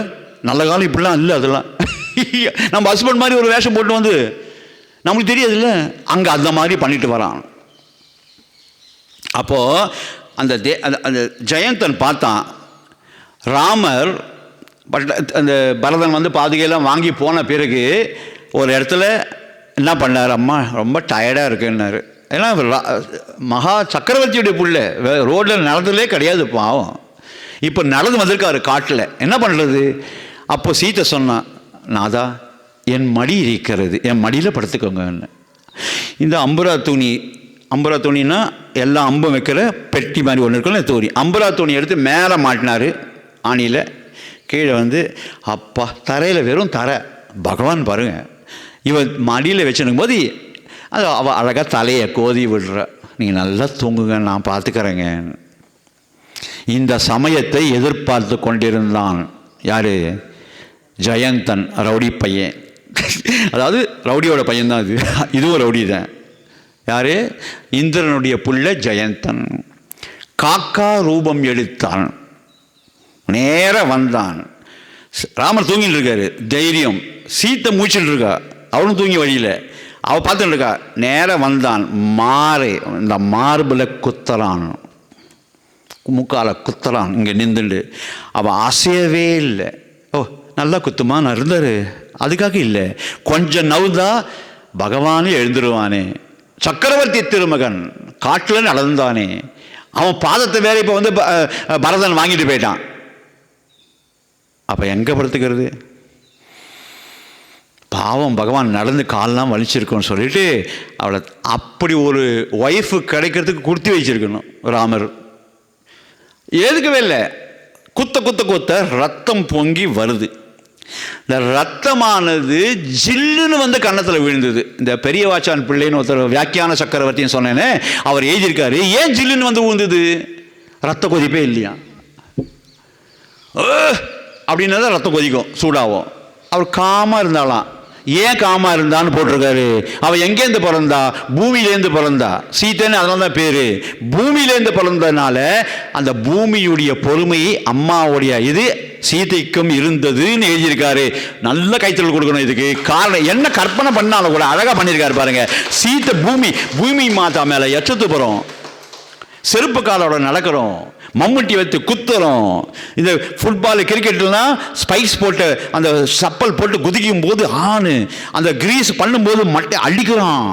செடி வளர்க்குறதுக்கு கீழே வெட்டுறோம். அந்த அம்மா பேசாமல் இருக்குது. ஒரு தடவை எழுந்து அப்படி நந்தானா பூகம் பண்ணுறான், அவுட்டு. எத்தனை பேர் அவுட்டு இல்லையா? பொறுத்தார் பூமி ஆழ்வார், பொடாதால் காடாழ்வார், பொறுத்தால் பூமி ஆழ்வார். அந்த பொறுமை இருந்தது அம்மாக்கு. மக்களுக்கு எஸ்பெஷலி லேடிஸ்க்கு பொறுமை குணம் இருக்க வேண்டும். ரொம்ப ரொம்ப பொறுமை வேணும். கல்யாணம் பண்ணிடுங்க, ரொம்ப பொறுமை வேணும். ஹஸ்பண்டு லூஸ் மாதிரி நடந்ததா கூட பேசாமல் இருக்கணும், கேர்ஃபுல்லாக இருக்கணும், டமால் வாய் விட்டுறக்கூடாது. பொறுமை அது குழந்தை பெக்கும் போது இருக்கிற ஒரு பெயின், அடுத்த ஜென்மம். எப்படி பொறுமை? நம்ம ஆம்பளைங்கள்ட்ட கொடுத்து பாருங்க, கையில் குழந்தைக்கு கொடுத்தாலே எங்கிட்ட ஆம்பளை வச்சுக்கொண்டான், மூச்சு அப்படியே அது போய்ட்டு டேக் நீயே வச்சுக்கொண்டேன். அந்த அம்மா 9 மாதம் வயிற்றில். அதுக்கே இவங்கெல்லாம் தெய்வம் இல்லையா? மகிழாசை தெய்வமாக யார் மதித்தாங்களோ அந்த குடும்பம் நல்லா இருக்கும். மகிழாசை லேடிஸை தெய்வமாக மதிக்க வேண்டும். எல்லாம் கதவி தட்டவே இல்லை. எங்கே கவனிக்கிறாங்க சுவாமி, எங்கள் ஹஸ்பண்டுக்கிட்டே நீங்கள் சொல்லியிருக்கணும்னு எல்லாம் உட்காந்துருக்குறேன். என்னங்க உங்களை சப்போர்ட் பண்ணி சொல்லிக்கிறேன் என்ன? அதனால தான் சத்யசாய் பாபா மகிழாஸ் டேன்னு வச்சார். 19வது எவ்ரி மந்த் 19 மகிழாஸ் டே தானே இல்லையா? அவங்களுக்கு தனி ஸ்பெஷல். அன்றைக்கி ஜென்ஸ் டே வச்சாரா? இல்லாலு உங்கள் பேர் இல்லத்து அரசி, இல்லத்து அரசன் பேர் இருக்கா? கிடையாது. இம்சை அரசன் தான் உண்டுன்னு நினைக்க சொன்னேன். இம்சை அரசன் உண்டு, இல்லத்து அரசன் கிடையாது. இல்லத்து அரசி, இல்லாளு, சக தர்மச்சாரிணி, இதெல்லாம் உங்களுக்கு பட்டம். இவங்க ஒரு பட்டமும் கிடையாது.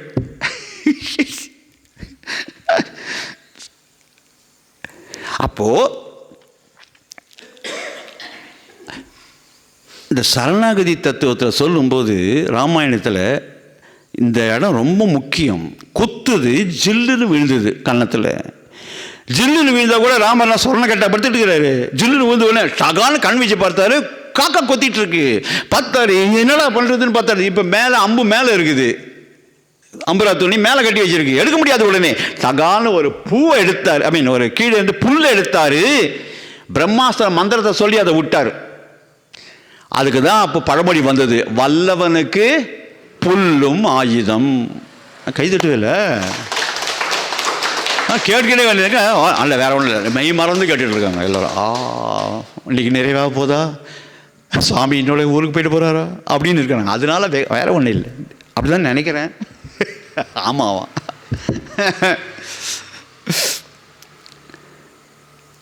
வல்லவனுக்கு புல்ல என்ன? இந்த பிரம்மாஸ்திரம் வேற. பிரம்மாஸ்திரம்னா டார்கெட்டை அடைஞ்சே தீரனா அடி வாங்கும். ஆனால் ராமர் விட்ட அந்த பிரம்மாஸ்திரம் புல்லு ஸ்லோவாக போதா. ஏன்னா இந்த காக்கா இப்படி இப்படி போதா, இப்படி போகும்போது இப்படி திரும்பி போகுது. திரும்பி வந்து அதுக்கிட்ட பாத நமஸ்காரம் பண்ணி அதுக்கு சரணாகதி பண்ணிடுச்சுன்னா நான் காப்பாற்றணுமே, அது கொண்டுட்டா வேஸ்ட் ஆகிடுமே, கொஞ்சம் டைம் கொடுக்குதான். டேய் திரும்பி வாடான்னு. அது நேராக போச்சு. அப்பான்னு இந்திரன் கிட்ட டமால்னு கதவை சாத்தினாரு. என் புத்தி உனக்கு ஏண்டா வந்தது? அந்த பொம்பளை பாவம், அதுவும் யார்? சீதா மாத்தாடா, லோக மாத்தா, சாமிடாவது, அதுக்கிட்ட போய் விளையாட்டியா அப்படின்னு கதவை மூடினார். அப்பா கதவை மூடுவனே பார்த்தார் இவர் என்னன்னு. சரி பிரம்மா கிட்ட போலான்னு. பிரம்மா படைக்கும் தொழிலுக்கெல்லாம் அதிபதியே என்ன கொஞ்சம் காப்பாத்துனாரு. பிரம்மா சொன்னார், ஒரு யார்கிட்ட விளையாடணும்னு அறிவில்லை, நானே பயந்துட்டு இருக்கேன் ராமனுடைய பானத்துக்கு, நீ ஏன்டா நீ வந்து பின்னாடி வந்து வர ஓடுனாரு. என்ன பண்ண? பிரம்மா முட்டாரு. சிவன் கிட்ட போனால் அவர் தவத்தில் உட்காந்துருக்காரு. சிவனே சிவனே சிவனே, சுவாமி காப்பாத்துக்க சுவாமின்னு கண்ணை திறந்து. என்னாச்சுன்னு? நான் தப்பு பண்ணிட்டேன், என்ன மன்னிச்சிருக்க சொல்லுங்க. இப்போ ராமனுடைய பானம் பின்னாடி வருது, எனக்கு கொண்டு போய் ப்ளீஸ்ன்னாரு. ஒரே ஒரு காரியம் சொல்கிறேன், நேராக விஷ்ணு கிட்ட போ. ஏன்னா ராமரே விஷ்ணுவுடைய அவதாரம் தான் அப்படின்ட்டு கண்ண முடியல. திருப்பி ஐயோ டைம் இது பின்னாடி வருதுன்னு சொல்லிட்டு கிடுக்கிடுன்னு ஓடி போய், விஷ்ணுவே என்னை காப்பாற்று, நீ தானே எல்லாரையும் காப்பாற்றுறவன், ரட்சிக்கிறவன் நீ தானே என்னை காப்பாற்றுனார். விஷ்ணு சொன்னார், ராமன் என்னுடைய அம்சமாக பிறந்தாலும் மனிதனாக அங்கே இருக்கிறான். அந்த பிரம்மாஸ்திரம் ரொம்ப பொல்லாது. பிரம்மாஸ்திரத்துக்கிட்ட ஒரு தன்மை உண்டு, அதுக்கு நீ சரணாகதி அடைந்து விட்டால் அது அவனை கொல்லாது. ஓ, இது தெரியாமல் ஓடிட்டு இருக்கேன்னு சொல்லிட்டு அப்படி திரும்பிச்சு. அதுக்குள்ள செம்ம ஃபாஸ்ட்டாக வந்துட்டு இருக்கு.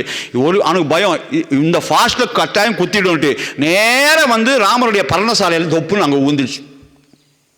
ஒரு சீதை மாதா ஓடி வந்தா. இந்த குழந்தைக்கு சரி, குழந்தையாது, இந்த குழந்தைக்கு சரியாக கூட நமஸ்காரம் பண்ண தெரியலன்னு அதை எடுத்துன்னு வந்தா. அது மயக்கி ஊழ்ந்த வேகத்தில் மயக்கத்தில் இருக்கு. அது கொண்டு வந்து பகவானுடைய பாதத்தில், ராமனுடைய பாதத்தில் வச்சா. வைக்கும்போது காக்காவுக்கு உயிர் இல்லாத போது இப்படி ஒரு கண்ணு, எந்த கண்ணு பகவானுடைய பாதத்தில் பட்டுதோ அது தப்பிச்சுது. அந்த பிரம்மாஸ்திரம் இன்னொரு கண்ணை அப்படியே எடுத்துன்னு போயிடுச்சு. ஒரு கண் அவுட்டு.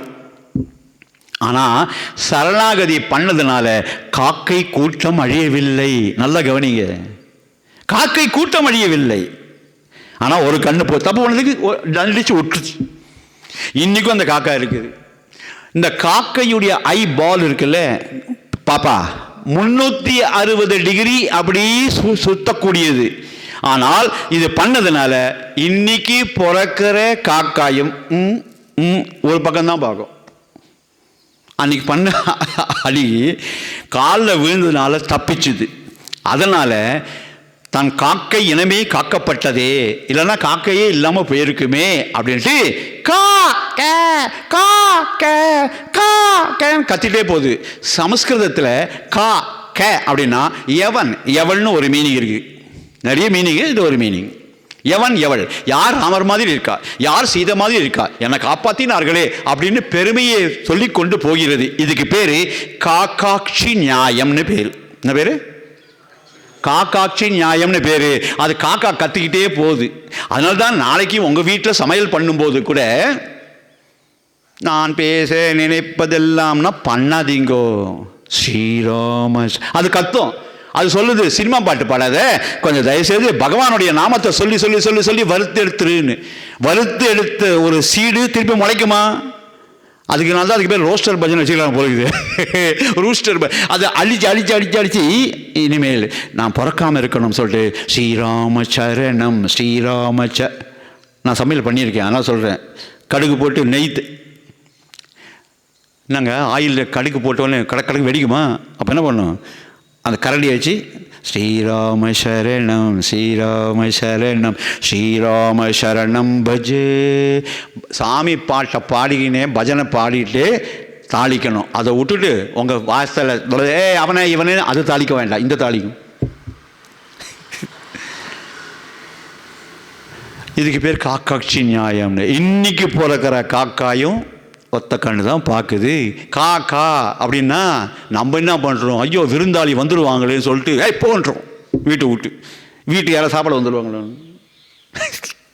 எச்ச கையால் கூட காக்கா ஓட்டம் அந்த மாதிரி கருமையில் இருக்காங்க. ஏன்னா அப்படி பண்ணும்போது சாத்து பறக்க வந்து அந்த எடுத்து முடுமா அந்த மாதிரி. ஸோ சரணாகதி தத்துவத்தில் ரொம்ப ரொம்ப அவன் சரணாகதி பண்ணிச்சு காக்கா. இன்றைக்கும் ஒரு சூப்பராக இருக்குது. இது ஆரண்ய காண்டத்தில் வர சரணாகதி. அடுத்தது கிஷ்கிந்தா காண்டம். அங்கே சுக்ரீவன் பண்ணான். சுக்ரீவன் என்ன தெரியுமா சொன்னான் ராமரை பார்த்த உடனே? ராமா, நீயும் நானும் ஒரே போட்டில் இருக்கிறோம். ஒரே போட்டாக உனக்கும் ஒய்ஃபை எவனோ தூக்கின்னு போட்டான், என் ஒய்ஃபையும் என் அண்ணன் தூக்கின்னு போட்டான். நம்ம ரெண்டு பேருக்கு ஒரே ப்ராப்ளம், நம்ம ரெண்டு பேரும் ஃப்ரெண்டாக இல்லாதான். அவன் புத்தி பறக்குவான் சுக்ரீவன். ஓ அப்படியா? ஆமாம், ராமனை தூக்கின்னு போனான் அவன் ஒய்ஃபை. என் ஒய்ஃபை சுக்ரீவன் சொல்கிறான், வாலி என்னை அடிச்சுட்டு என் ஒய்ஃபை எடுத்துகிட்டு போயிட்டான்.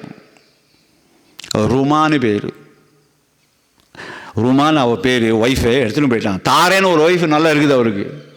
ஒன்றா அதை பத்தி லிஸ்ட்டில் அவள் இருக்கா பாருங்க. அந்த ஒரு ஒய்ஃப் இருக்குச்சே கூட எடுத்துக்கலாம். சொன்னால் குரங்குக்கு அது மாதிரி எங்களுக்கெல்லாம் டிசிப்ளின் கிடையாது, எந்த ஒய்ஃபு கிடைச்சாலும் நாங்கள் என்ஜாய் பண்ணலாம் அப்படின்ட்டு அவன் வாதாடுறான் ராமர்கிட்டயே பின்னாடி. அப்போது நீங்கள் நல்லா கவனிங்க, சுக்ரீவன் குடிப்பான் நல்ல சோமபானம். அதனால தான் ஆஞ்சநேயர்கிட்ட சூரிய பகவான் சொல்கிறாரு, அவர்கிட்ட தான் வேதம் படித்தார். ஆஞ்சநேயா, நீ எனக்கு ஒரு குரு தட்சணை கொடுக்கணும். என்ன பண்ணு? என்னுடைய அம்சமாக வாலியின் தம்பி சுக்ரீவன் இருக்கான், என் அம்சம், அவனுக்கு போய் எல்லா பணிவடையும் பண்ணு, அதுதான் நல்லது அப்படின்னு சொல்லி அமிச்சான். எப்படி இருக்குது பார்த்தீங்களா? அதனால்தான் கடைசி வரைக்கும் ஆஞ்சநேயர் சுக்ரீவனுக்கு மினிஸ்டராக இருந்தார். எத்தனை தப்பு பண்ணாலும் அவனுக்கு சொல்லி, ராமா பஜனை சொல்லிட்டே இரு, நாமத்தை சொல்லிட்டே இரு, அவர் உன்னை காப்பாற்றிடுவார், ராமநாமம் மாதிரி வராதுன்னு அடிக்கடி அவருக்கு புத்திமதி சொல்லுவார் ஆஞ்சநேயர். ஸோ அந்த பாதத்துக்கு எவ்வளோ மதிப்புன்னு பார்த்தீங்கன்னா ஆச்சரியமாக இருக்கிறது. ஃபஸ்ட்டு நான் பண்ண பாலகாண்டம், அயோத்தியா காண்டம், அடுத்தது ஆரண்ய காண்டம், அப்புறம் கிஷ்கிந்தா காண்டத்தில் அவன் பண்ணது. நான் அவங்ககிட்ட சரணாகதி பண்ணுறேன், என் ஒய்ஃபை வாங்கி கொடுத்துரு, உன் ஒய்ஃபை நான் வாங்கி கொடுக்குறேன் அவங்ககிட்டன்னு இது கட்டிக்கிறேன். நெருப்பு வச்சு சாட்சியாக, நெருப்பு சாட்சியாக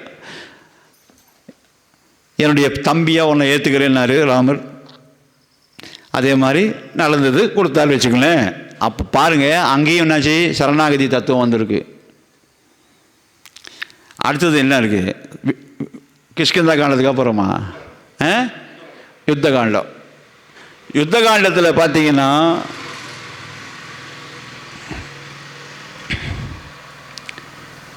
ஆஞ்சநேயர் பண்ண சுந்தரகாண்டம். அதுக்கு முன்னாடி சுந்தரகாண்டத்தில் ஆஞ்சநேயர் பண்ணார் பிரம்மாஸ்திரத்துக்கு. இந்திரஜித்து பிரம்மாஸ்திரம் விட்டவொடனே கையை கூப்பி உனக்கு வணக்கம்னு அப்படி கீழே உட்காந்தாரு. அவனை 3 சுற்றி போயிடுச்சு. ஆனால் பிரம்மாஸ்திரம் ஆஞ்சநேயரை ஒன்றும் பண்ணாத முன்னாடி ஒரு வரம் இருக்குது. நம்ம ஆஞ்சநேய பிரபாவம் சொல்லும்போது அது விளவானி சொல்ல முடியும். ஆஞ்சநேயர் இருந்தாலும் சொல்லிடுறேன். ஆஞ்சநேயர் சின்ன பையனாக இருக்கும்போது அம்மா கிட்ட இருக்கும்போது அதுக்கு முன்னாடி ஒரு விஷயம் நடந்தது. ஆஞ்சநேயரை நம்ம என்ன சொல்கிறோம்? வாயுபுத்திரன், அப்புறம் ராமபக்தன், அனுமான், பஜரங்கபலி, சுந்தரன், அஞ்சனை புத்திரன், கேசரி நந்தன், வாயுபுத்திரன். சாமி இந்த ராமாயணத்தை சொல்லும்போது ஒரு கேள்வியை கேட்டேன். சாமி, ஒரு அம்மா 2 அப்பா எப்படி இருக்க முடியும்னு கேட்டேன். கேசரி நந்தன், வாயுபுத்திரன். வாயுன்றது ஆம்பளை, கேசரின்றது ஆம்பளை, 2 பேரும் ஆம்பளை. அது எப்படி சாமி 2 ஒன்றா இருக்க முடியும்? 2 அப்பா எப்படி இருக்க முடியும்? சாமி சொன்னார், கண்ணா, இந்த மாதிரி கேள்வி எத்தனையோ ராமாயணம் கேட்டவங்க கூட கேட்டதில்லடான்னாரு. அப்போ என்னை எக்ஸ்பிளைன் பண்ணார். ஒவ்வொரு பேருக்கும் ஒரு காரணம் உண்டு.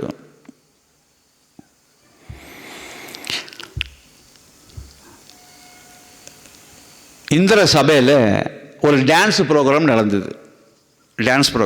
அந்த டான்ஸ் ப்ரோக்ராமில் ஒரு சின்ன பொண்ணு 17-18 வயசு, அது டான்ஸ் ஆட போது பரதநாட்டியம் மேலே, எங்கே இந்திர சபையில் பரதநாட்டியம். 18 வயசு அந்த பொண்ணுக்கு. அந்த பெண் டான்ஸர் அவருக்கு நோட்டீஸ் அடிச்சு போட்டுது உள்ள எல்லாரும் கலந்து கொள்ளணும்னு. அந்த வாயு பகவானுக்கு இன்ட்ரெஸ்டே கிடையாது. ஏதோ பொண்ணு கை காலெல்லாம் ஆட்டுது, என்ன அதை பார்ப்பாங்களான்னு. வாயு பகவானுக்கு இன்ட்ரெஸ்ட் இல்லை, அவர் வேகம் அதிகம். எனக்கெல்லாம் நான் வரல அப்படின்னா. கூட இருந்தவங்களாம் போய் இந்திரன்கிட்ட கம்ப்ளைண்ட் பண்ணாங்க. அவர் வரமாட்டேன்றாங்க. நான் அவர் ஐடியா பண்ணார். அவர் தான் விழா தலைவர்னு போட்டார். இப்போ வந்து தான் ஆகணும். ஒருத்தர் வரமாட்டேன்னா அவர் விழா தலைவர் போட்டு தலையெழுத்து வந்து தான் ஆகணும். மீடியாலாம் பேப்பர்லாம் போட்டால் எப்படி இருக்கும்? அது மாதிரி பண்ணிட்டார். அப்போ எல்லாரும் உட்காந்துருக்காங்க. இவர் கடைசியில் வந்தார். தலையெழுத்து கூட்ட சொல்லிட்டு பூவெல்லாம் எடுத்து ஒரு பஞ்சாக எடுத்துகிட்டு இப்படி அவர்கிட்ட கொடுக்கணுமே, பொக்கேன்னு சொல்லுவாங்களே, அது எல்லாம் ஃப்ளவர்ஸ்லாம் கொண்டு வந்து வச்சார். இருப்பே கொள்ளலை அவருக்கு. என்னடா இதுன்னு. அப்போ அவருக்கு வயசு 80. அந்த வாயு பகவானாக இருந்தவருக்கு 80 வயசு. இந்த பொம்பளைக்கு எத்தனை வயசு? 18 வயசு பொண்ணு. அந்த வயசான அப்புறம் இந்த குட்டி டான்ஸ் எல்லாம் பிடிக்காது. லைஃப்பில் எல்லாம் வெறுத்து போடும் இல்லையா?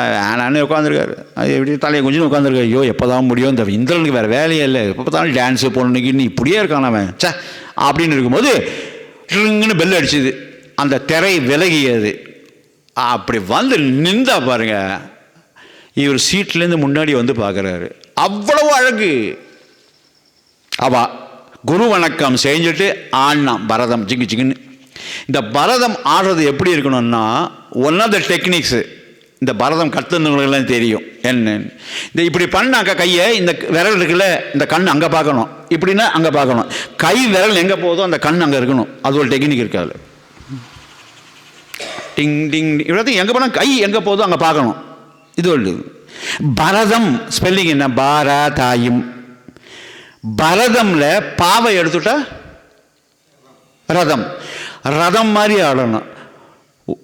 ரோட்டில் ரதம் வரும்போது பார்த்தா அவ்வளோ அழகாக இருக்கும். ஊரெல்லாம் அழகான அப்படி இருக்கும் இல்லையா? ரதம் மாதிரி அடைச்சேன் அப்படி அப்படி குண்டாக இருக்கணும்ல, அப்படி ஆடணும் ரதம்.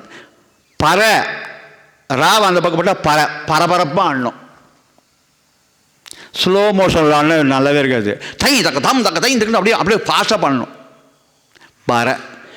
பறன்னு பட்ட இந்த பக்கம் பேலன்ஸ் நடக்குது. தம் பிடிச்சி ஆடணும்.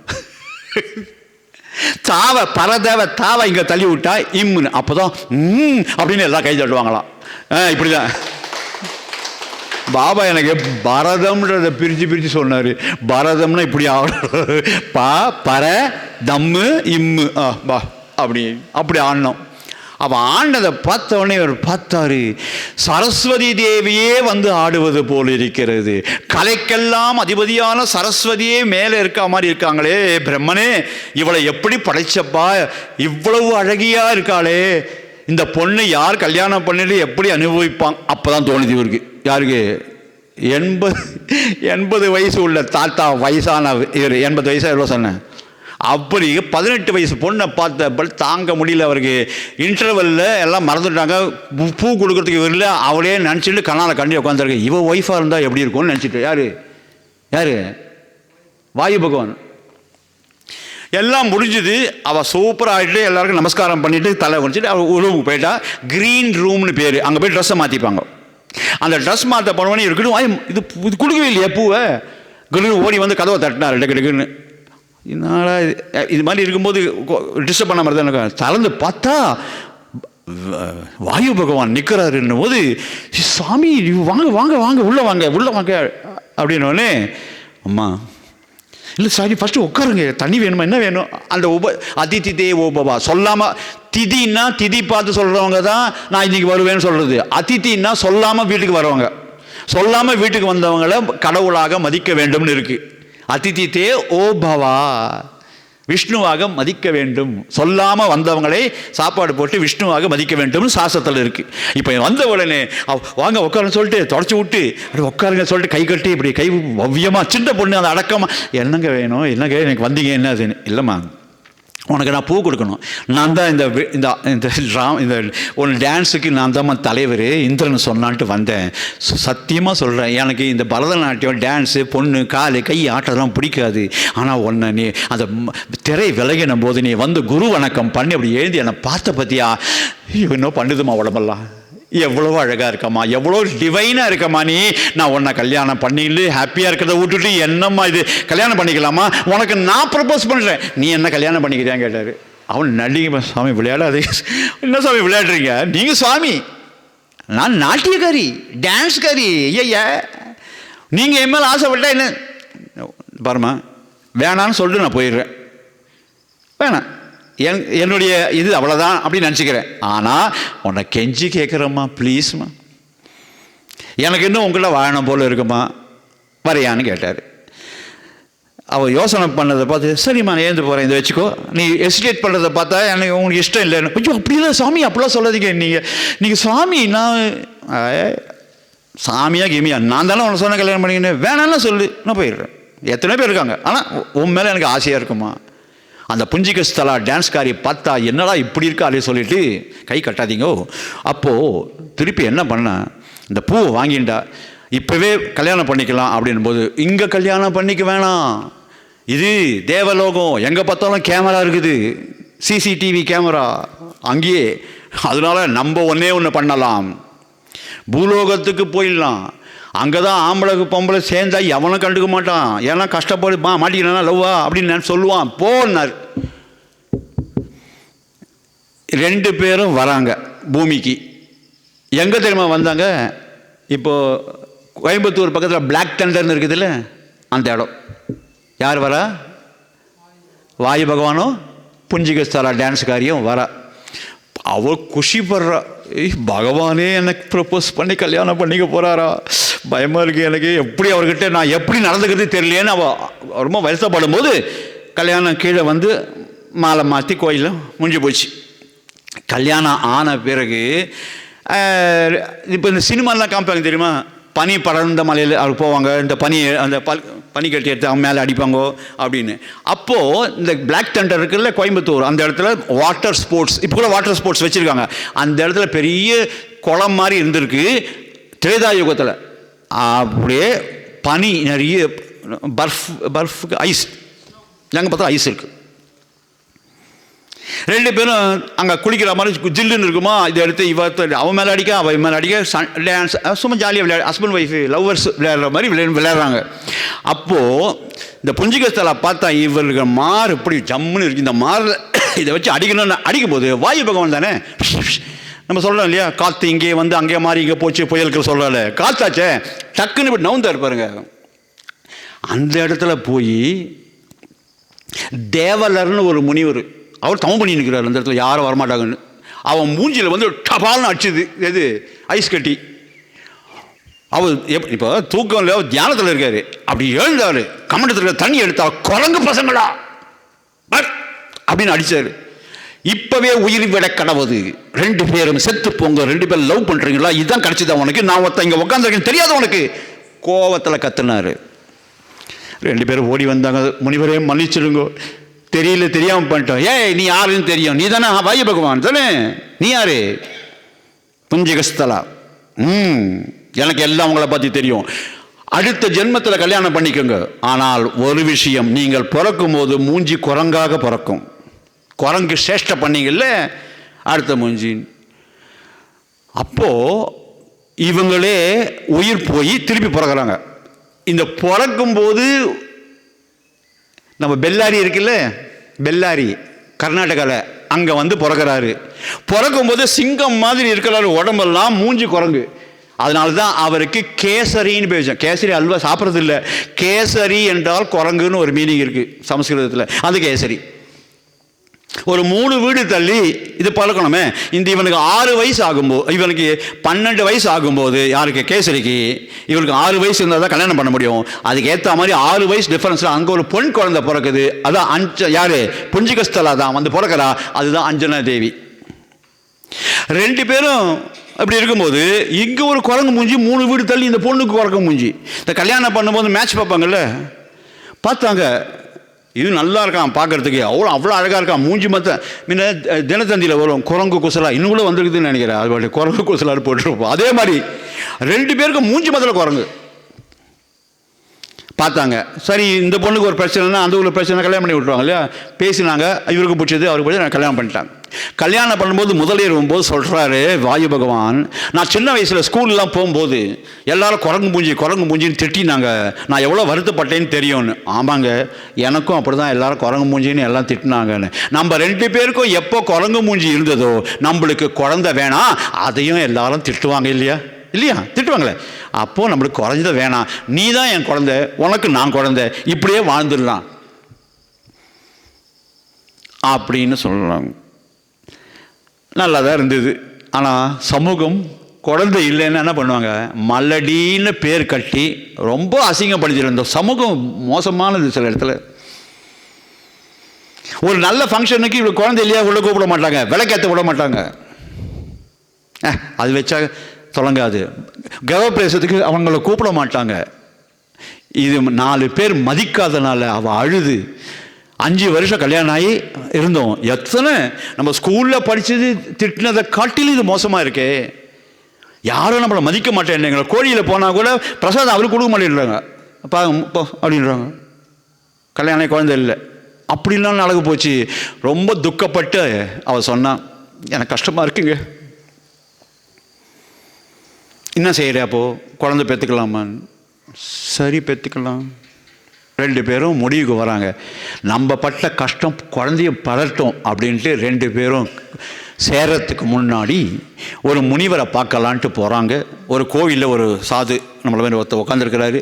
அவர்கிட்ட போய் நாங்கள் 2 பேரும் ஃபேமிலி லைஃப் ஸ்டார்ட் பண்ண போகிறோம், எங்களை ஆசீர்வாதம் பண்ணுங்கன்னும் போது அவர் தீர்க்க தரிசனமாக சொல்கிறாரு, 5 வருஷமாக சேராமல் இருக்கீங்களே, சேராமல் இருந்தால் எப்படிப்பா குழந்தை பிறக்கும், சேருங்கோ. ஆனால் உங்களுக்கு 5 வருஷமாக எனக்கு குழந்தை வேணான்னு நினச்சிக்க பார்த்தீங்களா, அந்த பதிவு இங்கே இருக்கிறது, அதனால் குழந்தை வராதேப்பா, கஷ்டமாச்சேன்னாரு. எப்போவுமே நீங்கள் மனசில் எனக்கு குழந்தை வராது, அது எனக்கு வராது, எனக்கு வாந்தி வரும், எனக்கு தலைமுடி கொட்டும், எனக்கு ஒல்லியாக இருக்கிறேன், எனக்கு உடம்பு சரியில்லை, எல்லாம் வந்துடும். நான் டெய்லி எந்த மந்திரம் சொல்ல வேணாம், நான் திடகாத்திரமாக இருக்கேன், நான் சாமியுடைய குழந்தை, நேற்றை காட்டிலும் இன்றைக்கி நான் சூப்பராக இருக்கேன்னு இந்த ஒரு மந்திரத்தை சொல்லுங்கள். நேத்தை காட்டிலும் இன்று நான் மிக மிக சிறப்பாக இருக்கிறேன். All good things come to me very easily. எல்லா நன்மையும் என்னை தேடி ஓடி வருகிறது. இதை சொல்லுங்க, எத்தனை வருதா பாருங்க, நல்லா எழுதுவீங்க. இதான் மந்திரம். என்னை தேடி எல்லா நன்மையும் என்னை தேடி வருகிறதுன்னு சொல்லணும். என்னாச்சு, இப்படி ஆன உடனே இவ சொல்லிலாம் பார்த்தா நம்ம 2 பேரும், இப்போ என்ன சாமி பண்ணுறது, நாங்கள் 5 வருஷம் குழந்தை வேணான்னு இருந்தோம், இப்போ என்ன செய்கிறது. அப்போது அவர் சொன்னார், நான் ஒரு மந்திரம் சொல்லித்தரேன், இந்த சிவ மந்திரம், இந்த மந்திரத்தை சொன்னால் எல்லா நன்மையும் வரும். இந்த மந்திரத்தை நான் பழனி கோவிலில் போகும்போது போகர் சன்னதியில், இது நான் வெளியே சொல்கிறேன், ரெக்கார்ட் பண்ணாலும் பரவாயில்ல, போகர் சன்னதியில் நான் உட்காந்துருக்கும்போது, நான் வெளியில் உட்காந்து, ஏன்னா அங்கே உட்காந்தா நிறைய பேர் சுற்றி வராங்க, ஜீவ சமாதி இருக்கு அங்கே போகிறது. நான் வெளியில் உட்காந்துருக்கேன். அந்த போகர் சந்நிதியிலேருந்து பூ நான் வெளியில் உட்காந்துருக்கேன், அங்கே தானே விழணும், அப்படியே வந்து என் மேலே விழுந்தது. இதை பார்த்தேன், என் மேலே பூ போடுறாரு சாமின்னு பார்க்கும்போது சமாதியிலேருந்து பாருங்கள், சமாதியிலேருந்து போகர் எழுந்து வரதை கண்ணில் பார்த்தேன். போகர் எனக்கு ஆசீர்வாதம் பண்ணார். நடுங்கி போட்டேன். எவ்வளோ அழகு, எப்படி இருக்கிறாரு போகர் சாமி. நான் ஃபோட்டோவில் பார்த்துருக்கேன் நிறைய இது மாதிரி, நான் சித்தர்கள் பற்றிலாம் படிச்சிருக்கேன். சாமி போகர் சாமி அப்படின்ன போது, நான் உனக்கு ஒரு மந்திரம் சொல்லித் தருகிறேன், இந்த மந்திரத்தை யார்கிட்டையும் சொல்லக்கூடாது. அப்போ எதுக்கு சொல்லி தரீங்க சுவாமின்னு கேளு. நான் இப்போ சிரிச்சு ஜாலியாக தான் இருப்பேன். நான் ஏன் சாமி கற்றுக்கணும்னு, இந்த மந்திரத்தை சொன்னால் உனக்கு எல்லா நன்மையும் வரும். அப்போது நான் ஃபேமிலி லைஃப்பில் இருக்கேன், உனக்கு என்ன வேணும், நான் பிரம்ம ரிஷியாக ஆக வேண்டும், கிடைக்கும் சீக்கிரமே பிரம்ம ரிஷியாக, அதுக்கு உண்டான என்ன நடக்கணுமோ அதெல்லாம் நடக்கும்னாரு. இந்த மந்திரத்தை சொல்கிறேன்னு சொல்லி கொடுத்துட்டு சொன்னார், ஆஞ்சநேயர் பிறந்ததே இந்த மந்திரத்தை சொல்லி. அஞ்சனாதேவியும் நம்ம கேசரி இருக்கானே, அங்கே போகிற கேசரி இப்போ எப்படி ரெண்டு அப்பாவான்னு கேட்டேனே, அதே வாயு பகவான் அங்கே செத்து போய் இங்கே வந்து அதே ஒரே அப்பா தான். அடுத்த இது யாருக்கும் எங்கேயுமே கிடையாது செய்யலாம். இது சுவாமி சொன்னது எனக்கு. இப்போ புரிஞ்சுதா? அதே அவரே தான், வாயு பகவான் தான் போய் இப்போ கேசரியா வந்திருக்காரு. இப்போ அதனால கேசரி நந்தன். அப்போ எப்படி வாயு புத்திரன், அப்போ ரெண்டு அப்பாவான்னு கேட்டதுக்கு சுவாமி பதில் சொல்கிறாரு. இப்படி தான் இருக்குது. ஸோ அந்த முனிவர் சாபம் நடந்தாகணும், அதனால் நடக்குது, நல்ல காரியத்துக்காக நடக்குது. இப்போது இந்த மந்திரத்தை சொல்லுங்கள், உங்களுக்கு குழந்தை பிறக்கும்னார். இப்போ நான் அந்த மந்திரத்தை எங்கிட்ட யாருக்கிட்ட சொல்லக்கூடாதுன்னு சொன்னார் போகர். அப்புறம் அழுது அழுது அழுது அழுது இதே தான் சத்யசேவர்கிட்ட எப்போவுமே அதான் சொல்லாது. அதுவும் பப்ளிக்காக சொல்லவே யாராவது கஷ்டப்படுறாங்கன்னா நேரில் சொல்லி கொடுத்துருன்னாரு. அப்புறம் அதுவும் சாமி என் குழந்தைகள் கேட்குறாங்க சாமி, நான் சொல்லுவேன், இதே டைலாக் தான். சரி இப்போ சொல்லுன்னார். உனக்கு ப்ரொடெக்ஷன் தந்துடுறேன், நீ சொல்லுன்னாரு. இது பப்ளிக்காக இது இப்போ ரெக்கார்டு வேறு பண்ணுறாங்க, இது கேட்கலாம். இது சொல்லும்போது நான் சொல்கிற மாதிரி சொல்லணும். அந்த மாதிரி கரெக்டாக நீங்கள் கேட்டிங்கன்னா உங்களுக்கு இது லிங்க் வரும். இது வீட்டிலேயே கேளுங்க. இது யாருக்கும் அணியாமல் அனுப்புங்க, பரவாயில்ல. ஏன்னா சாமிக்கிட்ட பர்மிஷன் வாங்கி தான் நான் இதை சொல்கிறேன். இந்த ஓம் நம சிவாயன்னு இருக்குது இல்லையா, அதனுடைய பர்மினேஷன் காம்பினேஷன் தான் இது. ஆனால் நான் யூடியூப்பில் ஏதோ போட்டு வருது, அதெல்லாம் அது வேறு சொன்னார். யூடியூப்பில் தப்பாக சொல்லிட்டு இருக்கான், அதெல்லாம் நம்பாத, இப்படி தான் சொல்லணும்னு அவர் வாயால் காதில் சொன்னது எனக்கு. நான் சொல்கிறேன், தயவுசெய்து இதை பற்றி இன்றைக்கி கேட்காதீங்க, நான் கேளுங்க. போகும்போது சாமி என்ன சொன்னீங்க கொடுங்க, நான் சொல்ல மாட்டேன். உங்களுக்கு நெட் இதில் வருது, ரெக்கார்ட்லேயே பார்த்துக்கோங்க. இல்லை நாளைக்கு கேளுங்க, எங்கே பார்த்தீங்கன்னா என்ன கேளுங்க. ஓம் நம சிவய சிவய நம யநம சிவ மசிவயன வயநமசி. அவ்வளோதான். இந்த மந்திரத்தை அந்த சாமிஜி சொல்லி கொடுக்குறாரு. யாருக்கு? அஞ்சனா தேவிக்கும் கேசரிக்கும். ரெண்டு பேரும் திருப்பதி பக்கத்தில் ஒரு மலை, திருப்பதி மலை. அந்த திருப்பதிக்கு ஒவ்வொரு யுகத்திலும் ஒரு நேம், சேஷாத்ரி, வெங்கடாத்ரி, இதுன்னு. அதில் அஞ்சனாத்ரின்னு ஒரு பேர். ஏன்னா அஞ்சனையும் இவரும் சேர்ந்து அங்கே தியானம் பண்ணது. அப்படி தியானம் பண்ணும்போது இந்த மந்திரத்தை சொல்கிறாங்க. திருப்பி சொல்கிறேன்.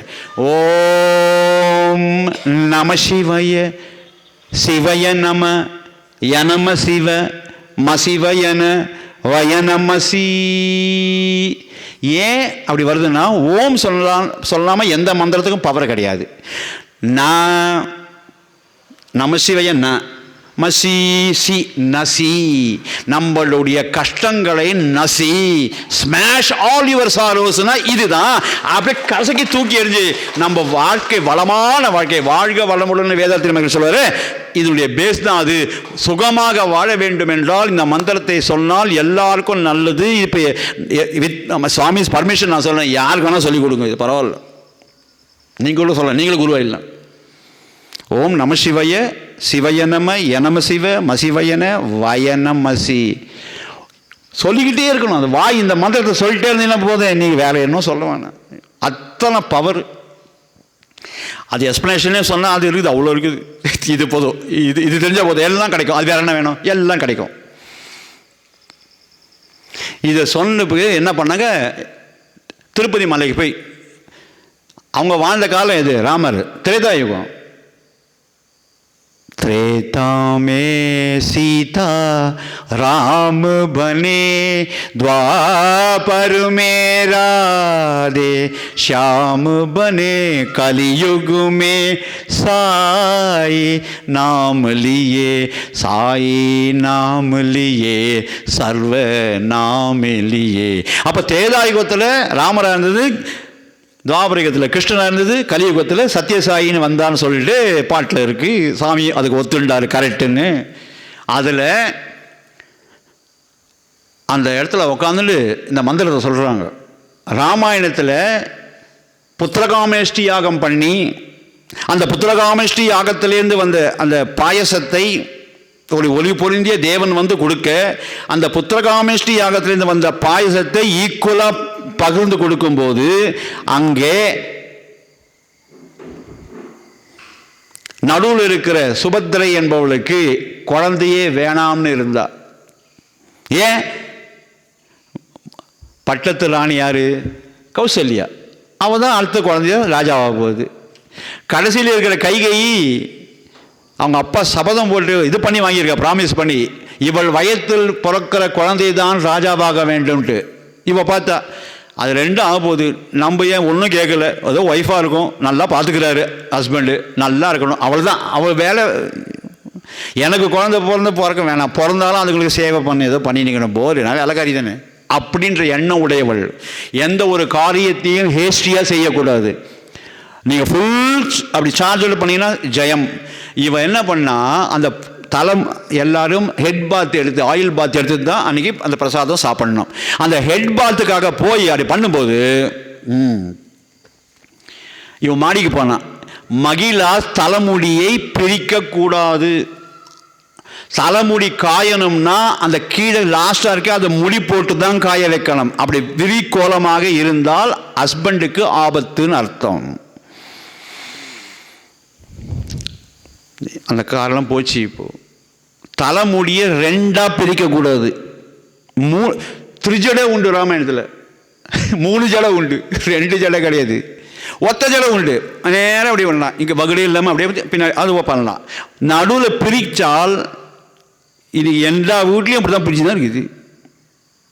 அதனால தான் உலக கஷ்டத்தில் இருக்குது. மகிழ தலைமுடியை பிரிக்கக்கூடாது. இப்படி படுக்கும்பொழுது தாலி தலையில் படக்கூடாது. ஹஸ்பண்ட் போயிடுவான், டெஃபினட்டாக விட்டு போயிடுவான், இல்லை செத்துருவாங்க. தாலி கீழே படக்கூடாது தலையில். அது பவுஸ்குள்ளே வச்சுட்டு தான் நமஸ்காரமே பண்ணணும்.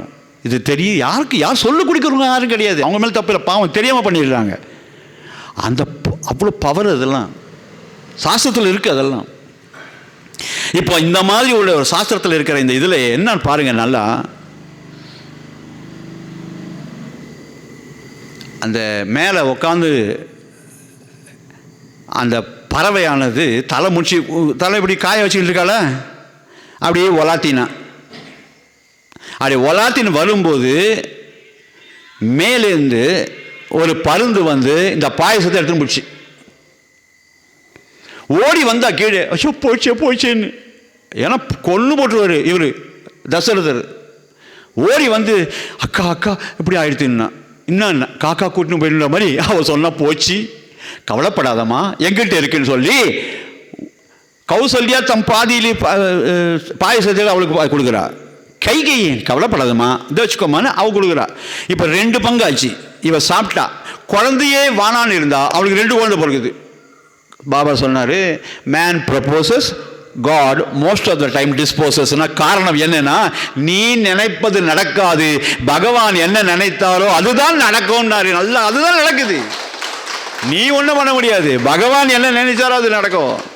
இங்கே குழந்தை பாக்கியம் இல்லை, என்னது மேலே போய் தவஸ் பண்ணிருக்கும் போது அது எடுத்துகிட்டு போச்சு. இல்லை அது எது பருந்து எடுத்துகிட்டு போச்சு. அது இவங்க தியானம் பண்ணியிருக்காங்க. ஓம் நம சிவய சிவைய நம்ம என்னம சிவ மசிவ என்ன வயன மசின்னு சொல்லி கண்ணை மூடி பண்ணியிருக்கும் போது அது டப்புன்னு இங்கே ட்ராப் பண்ணுது.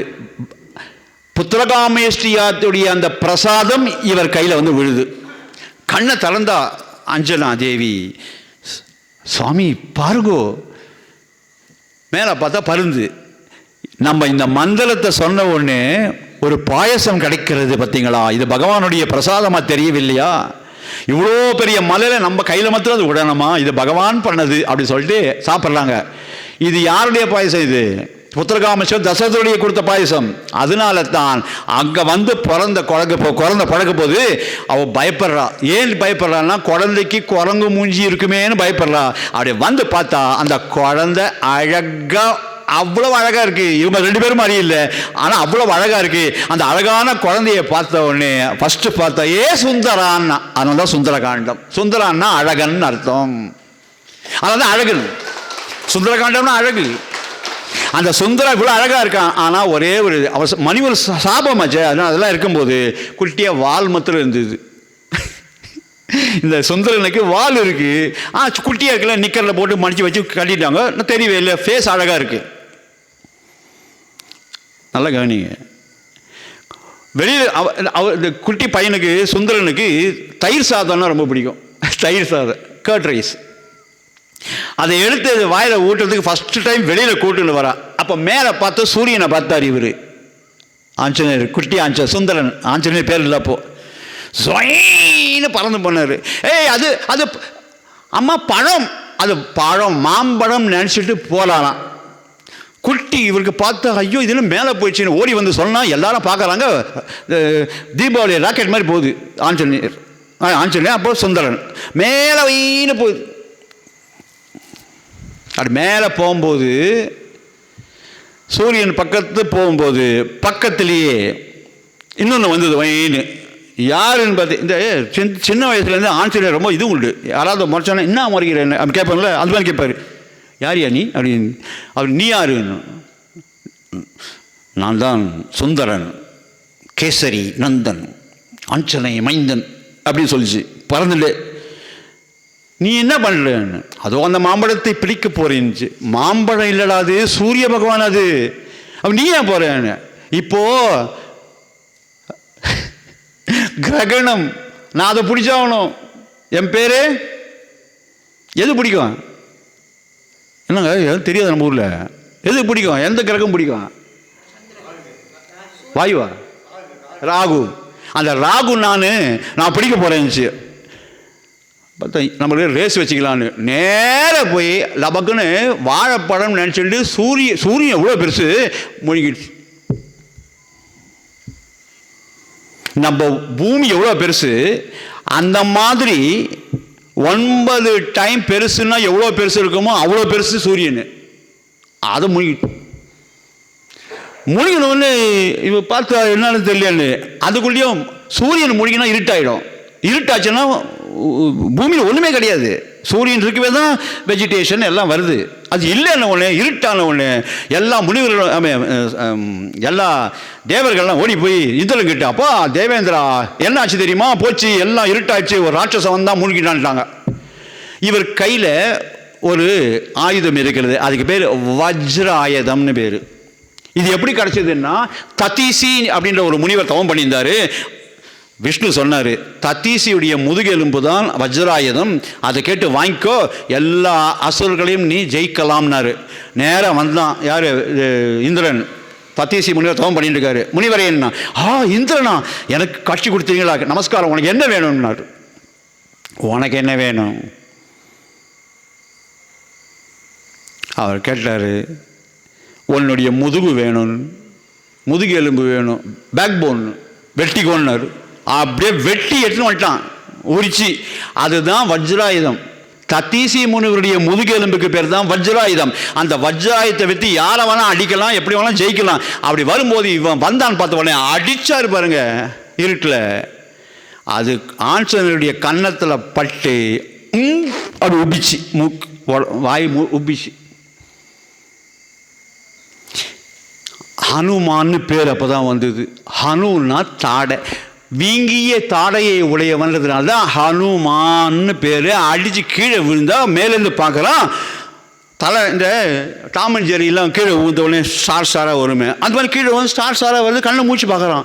அவன் பார்த்தான் வஜ்ராயுதத்தையும் இந்த குழந்தை தாங்குதுன்னா யாருன்னு தெரியலன்னு பார்த்தா ஓடி வராரு நம்ம கேசரி. என்னப்பா ஆச்சு, யார்ப்பா பண்ணதுன்னு. ஐயோ, வாயு பகவானுடைய குழந்தையா இது, தெரியாமல் அடிச்சுட்டேன்னு சொல்லிட்டு எல்லாரையும் கூப்பிட்டாரு, வாங்க கீழே போகலான்ட்டு. எல்லாரும் வந்தாங்க.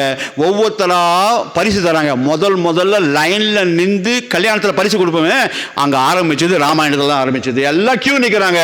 பிரம்மா வந்தார். பிரம்மாஸ்திரம் உனக்கு ஒன்றும் பண்ணாது, வரம் கொடுக்குறாங்க. பயம், ஏன்னா அவர் ஸ்ட்ரைக் பண்ண என்ன வருது, காற்றுக்கு ஸ்ட்ரைக் பண்ண யாரும் மூச்சு விட முடியும், எல்லாம் போயிடுவோம். அதனால் அவளை ஜஸ்ட் ஒரு பேசிஃபை பண்ணுறதுக்காக, தாஜா பண்ணுறதுக்காக எல்லாரும் ப்ரைஸ் கொடுக்க ஆரம்பி ஒவ்வொருத்தராக கொடுத்துட்டே வரும்பொழுது சூரிய பகவான் கடைசியில் நிற்கிறாரு. ஏன் பயம், இப்போ தானே முடியும்னா அவர் கடைசியில் நிற்கிறாரு.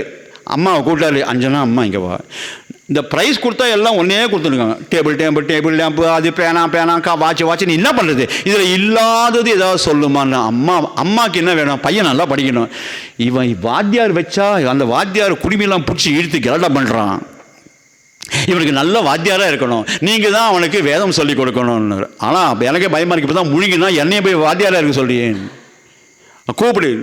நேராக வந்த உடனே சூரிய பகவானே, என் குழந்தை வந்தான், நமஸ்காரம் குருஜின்னாரு. ஆஞ்சநேயர் அவரை பார்த்து, அஞ்சனை புத்தன், அது ஆஞ்சநேயன், வாயு புத்திரன் ஆஞ்சநேயன். கேசரி யாருக்கு தெரியும், இவரை தான் அடுத்த ஜென்மத்தை வந்து. அதனால் கேசரி நந்தன். அடித்து பண்ணதுனால ஹனுமான் தாழ வீங்குது. கிராக்டு சீக் போன் உள்ளவனுக்கு ஹனுமான்னு பேர். ஆனால் அடிப்பட்டதுலேயே உடஞ்சி போய் உபயோகிச்சு எல்லாம் அப்படி பண்ணும்போது கீழே வந்து உட்காந்தவொடனே எல்லாரும் கொடுக்குற ப்ரைஸு. கூடவே ராகு வந்தார். இந்த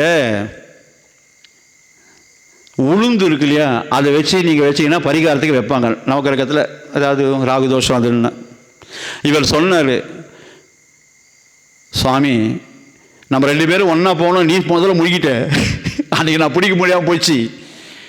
அதனால் ஒன்று சொல்கிறேன், எனக்கு பிடிச்ச உளுந்தில் ஏதாவது பண்ணி உனக்கு மாலையாக போட்டால் அவர்களை நான் தொந்தரவு செய்ய மாட்டேன்னு. அதனால தான் வடமாலை எல்லாருக்கும் ஆஞ்சநேயர் கதாத்திரம். சரிங்களா? இப்போ இந்த பிரம்மாஸ்திரத்துக்கு ஒன்றும் பண்ணாது, ஆனால் ஆஞ்சநேயர் இங்கே நான் இது பண்ணுறாரு.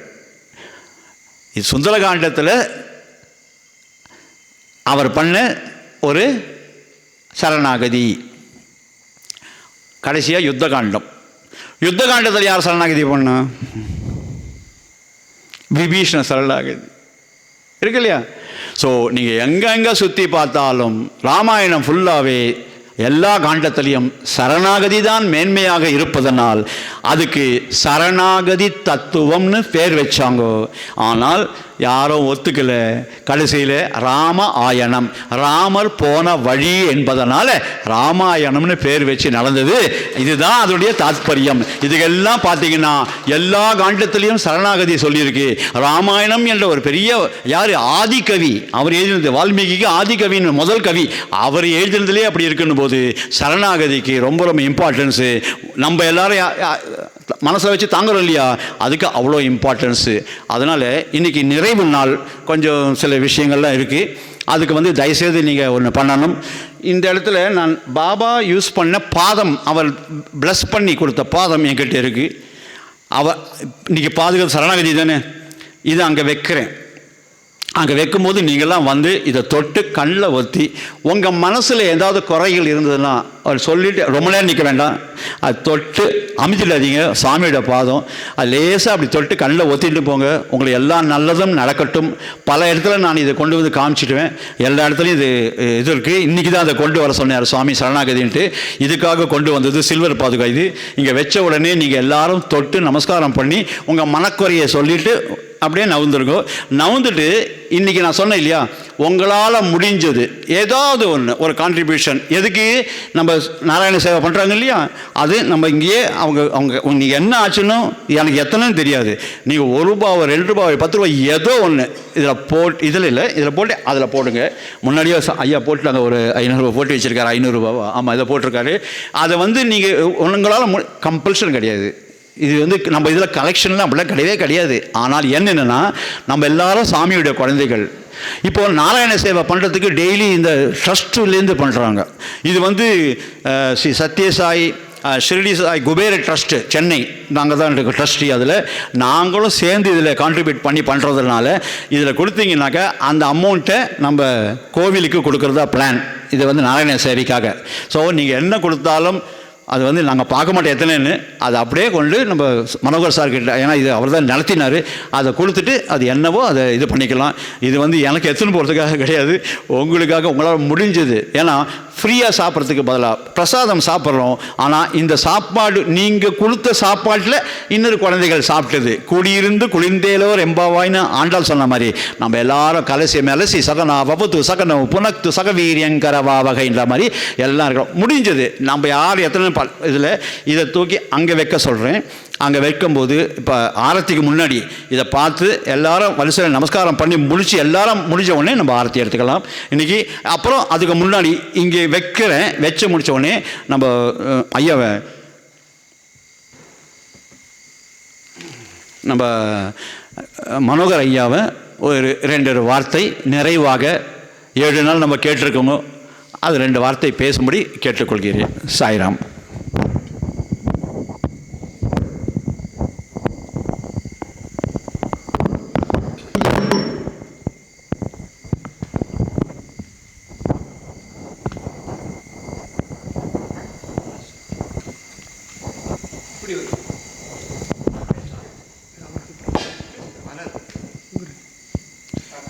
கரெக்டா?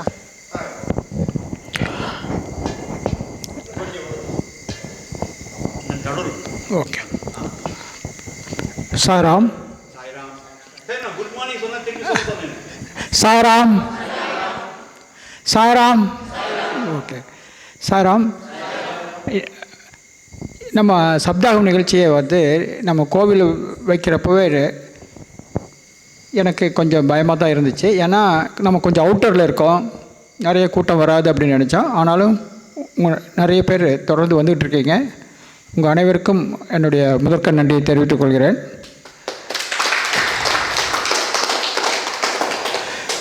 இங்கு பிரம்மரிஷி சப்தாகம் வாசுதேவன் அவர்கள் பிரம்மரிஷி என்ற நிலை அடைந்த பிறகும் இங்கு வந்து சப்தாகம் செய்வதற்கு நாம் கொடுத்து வைத்திருக்க வேண்டும்.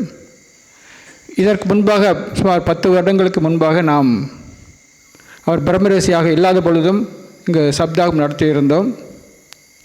நமது சாய்பாபா சமிதி அப்பொழுது இருப்பதே யாருக்கும் தெரியாமல் இருந்தது. இந்த சாய்பாபா சமிதியை நல்ல முறையில் பிரபலப்படுத்த வேண்டும், அதை பற்றி அனைவரும் தெரிந்து கொள்ள வேண்டும் என்பதற்காக 10 வருடங்களுக்கு முன்னால் நாம் சப்தாகம் வாசுதேவன் அவர்களை கூப்பிட்டு சப்தாகம் நடத்தினோம். அப்பொழுது அவர் வந்தவுடன் தன்னுடைய சாப்பாட்டு செலவுக்காக ஒரு பணத்தை நம்மிடம் கொடுத்து விடுவார். அதன் பிறகு 7 நாட்களுக்கும் சப்தாகம் செய்துவிட்டு அவரை அடுத்த சப்தாகத்தில் நடக்கும் இடத்திற்கு நாம் கொண்டு சென்றால் போதுமானது. ஆகவே எப்பொழுதும் அவர் இந்த சப்தாகம் நடப்பதற்காக பொருள் கேட்டதில்லை. இப்பொழுதும் இந்த சப்தாக நிகழ்ச்சிக்கு அவர் எந்த விதமான பண உதவியும் கேட்கவில்லை. சென்னையிலிருந்து மிகவும் தொலைதூரத்திலிருந்து இங்கு வந்து நமக்கெல்லாம் ஆன்மீக வழியை மிகவும் சிறப்பாக நடத்தி கொடுத்த பிரம்மரிஷி அவர்களுக்கு எனது நன்றியை தெரிவித்துக் கொள்கிறேன்.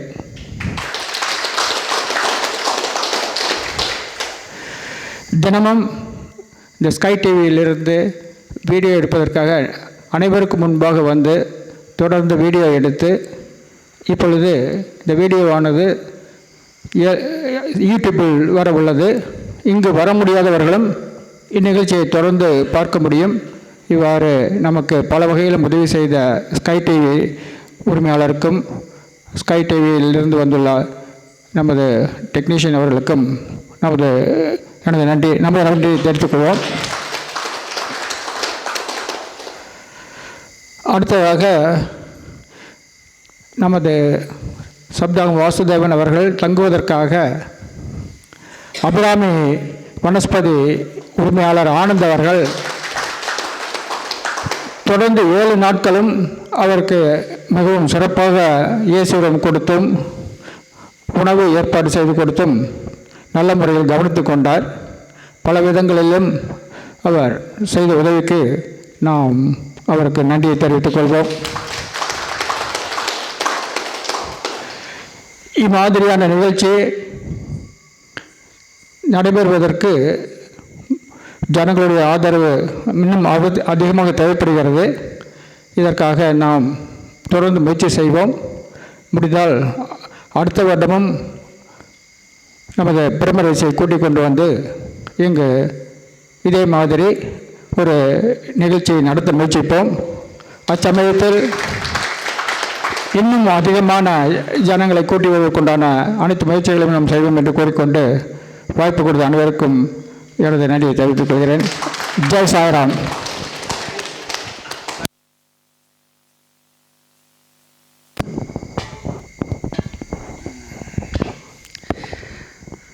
இங்கே அடியேன் இது எடுத்து பண்ணவங்களில் நிறைய பேர் பண்ணியிருக்கீங்க. ஆனால் சில பேருக்காக நான் பொன்னாடை போற்றி கௌரவிக்கணும்னு ஆசைப்பட்டேன். முதல்ல இதை ஐயா நீங்கள் வாங்க. சிவா சிவா சிவா சிவா மனோகர் சாருக்கு இதை போட்டு விட்ருங்க. இது நல்லா கைத்தட்டலோடு நல்லா கிராண்டாக கைத்தட்டணும்.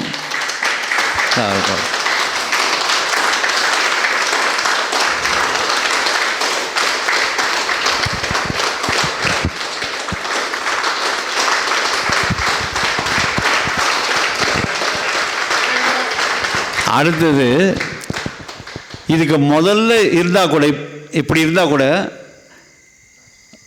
மனோகர் சார் தான் ஃபஸ்ட்டு அது வித்து போட்டது, அதாவது விதை போட்டது. அதுக்கு உடனே ஃபாலோ பண்ணி எனக்கு முதல்லேருந்து எத்தனை நாள் ஃபோன் பண்ணி என்கிட்ட பேசி எப்பிக் குமார் சார் இருக்காங்களே, கொஞ்சம் வாங்க. சாய்குமார் ஞானகுமார், நான் குமார்னு எப்பிக் குமார்னே கூப்பிட்டு பழக ஆயிடுச்சு. அதாவது அப்படி அவருக்கு இதை தயவுசெய்து ஐயா வாங்க, ஐயா பெரியவங்க வாங்க, அவருக்கு போட்டு வரலுங்க சாயிரம். வாங்க சாயிரம். இது பத்தாது, இருந்தாலும் கிராண்ட் நல்ல கைதல் கொடுத்தாங்க. இவருடைய பங்கு ரொம்ப ரொம்ப அதிகம். எனக்கு டிக்கெட் வாங்கி கொடுத்ததுலேருந்து எல்லாமே என் கூட ஃபோனில் பேசி எப்படி இருக்கணும்னு சொல்லி ரொம்ப ரொம்ப கிராண்டாக அது இதை நான் மறக்கவே முடியாது. இது தவிர ரொம்ப பிஸியாக இருக்கிறாரு. ஆனால் அப்பப்போ வந்து நம்மளை ஊக்குவிச்சு தம் வீட்டுக்கெல்லாம் கூட்டிட்டு போய் சாப்பாடெலாம் போட்டு எல்லாம் பண்ணுது ஜவஹர் சார். அங்கே வாங்க. ஜவஹர் சாருக்கு சார் மனோகர் சார் இதை போட்டு வரணும். நல்லா கைத்தட்டல் பலமாக இருக்கணும். ஏன்னா நல்ல அறிவு சார்ந்து இது நிறைய இது விஷயம் ஆன்மீகத்தில் தெரிஞ்சவர். ப்ளஸ் ரொம்ப ரொம்ப அழகாக பண்ணார். ரொம்பவே அது நிஜமாக எப்படி சொல்கிறது தெரியல. தேங்க்யூ. அவருக்கு அந்த ஒயிட்னா ரொம்ப பிடிக்கும். அதனால தான் சாமி கொடுத்தாரு போல இது ஒயிட்டுக்கு. சரிங்களா? ஸோ இப்படி இருக்குது. ஆக்சுவலி இன்னும் ஒன்று இது வச்சுருக்கேன். இது எதுக்கு இல்லை, ஆக்சுவலி நான் கொண்டு வந்தது வந்து நம்ம ஆனந்த் சாருக்கு இன்றைக்கி வருவான்னு நினச்சா சொன்னாங்க. நீ ஊரில் பிஸியாக இருக்கார் போல் இருக்குது. இதை எப்படியாவது நீங்கள் வாங்க. ஆனந்த் சார்பாய் இதை வாங்கி இதை நீங்கள் அவர்கிட்ட கொடுத்துருங்க ப்ளீஸ். ஆனந்த் சாருக்கு இது ஸ்பெஷல் கிஃப்டாக கொடுத்துருங்க. போகும்போது இப்போ வீட்டுக்கு போகும்போது கொடுத்துருங்க. சரிங்களா? இதுதான் நான் சொல்ல வேண்டியது. என்னால் முடிஞ்சது. சன்னியாசியாக இருக்கேன் நான். பணக்காரனாக தான் நிறைய பணமே கொடுத்துருப்பேன். பட் இப்படி தான் இருக்கேன். இப்போ வரும்போது நீங்கள்லாம் கொடுத்தீங்கன்னா அதை அவர் கொடுப்பேன். அதுவால பண்ணுவேன். அது கூட எதுக்கு நமக்கு நாராயண சேவைக்கு நீங்கள் உங்கள் பங்கு காமிக்காக என்ன முடியுமோ சாமி பாதத்தில் அப்படியே மனசால் தொட்டுட்டு அது ஒரு கண்ணு மூடி ஒரு விஷயம் சொல்லிவிட்டு நீங்கள் வந்து ஏதாவது ஒரு கான்ட்ரிபியூஷன் என்ன ஏதோ முடிஞ்சதை பண்ணிட்டு போனீங்கன்னா அது ஃபைனலாக நம்ம நாராயண சேவை சாமிக்கு பண்ணாங்க இல்லையா பிரசாதம், அதுக்கு நீங்கள் கொடுக்குற மாதிரி. ஓகேங்களா? இது ஹெல்ப்பாக இருக்கும். இந்த ஃபஸ்ட்டு ஒரு 500 ரூபா போட்டு வச்சிட்டாரு சாமி. ரொம்ப ஃபஸ்ட்டு ஆரம்பித்தார், முதலே போட்டார்.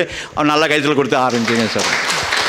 ஸோ இத்துடன் 279வது சப்தாகம் திருநிறைவு செய்கிறேன்.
Thank you.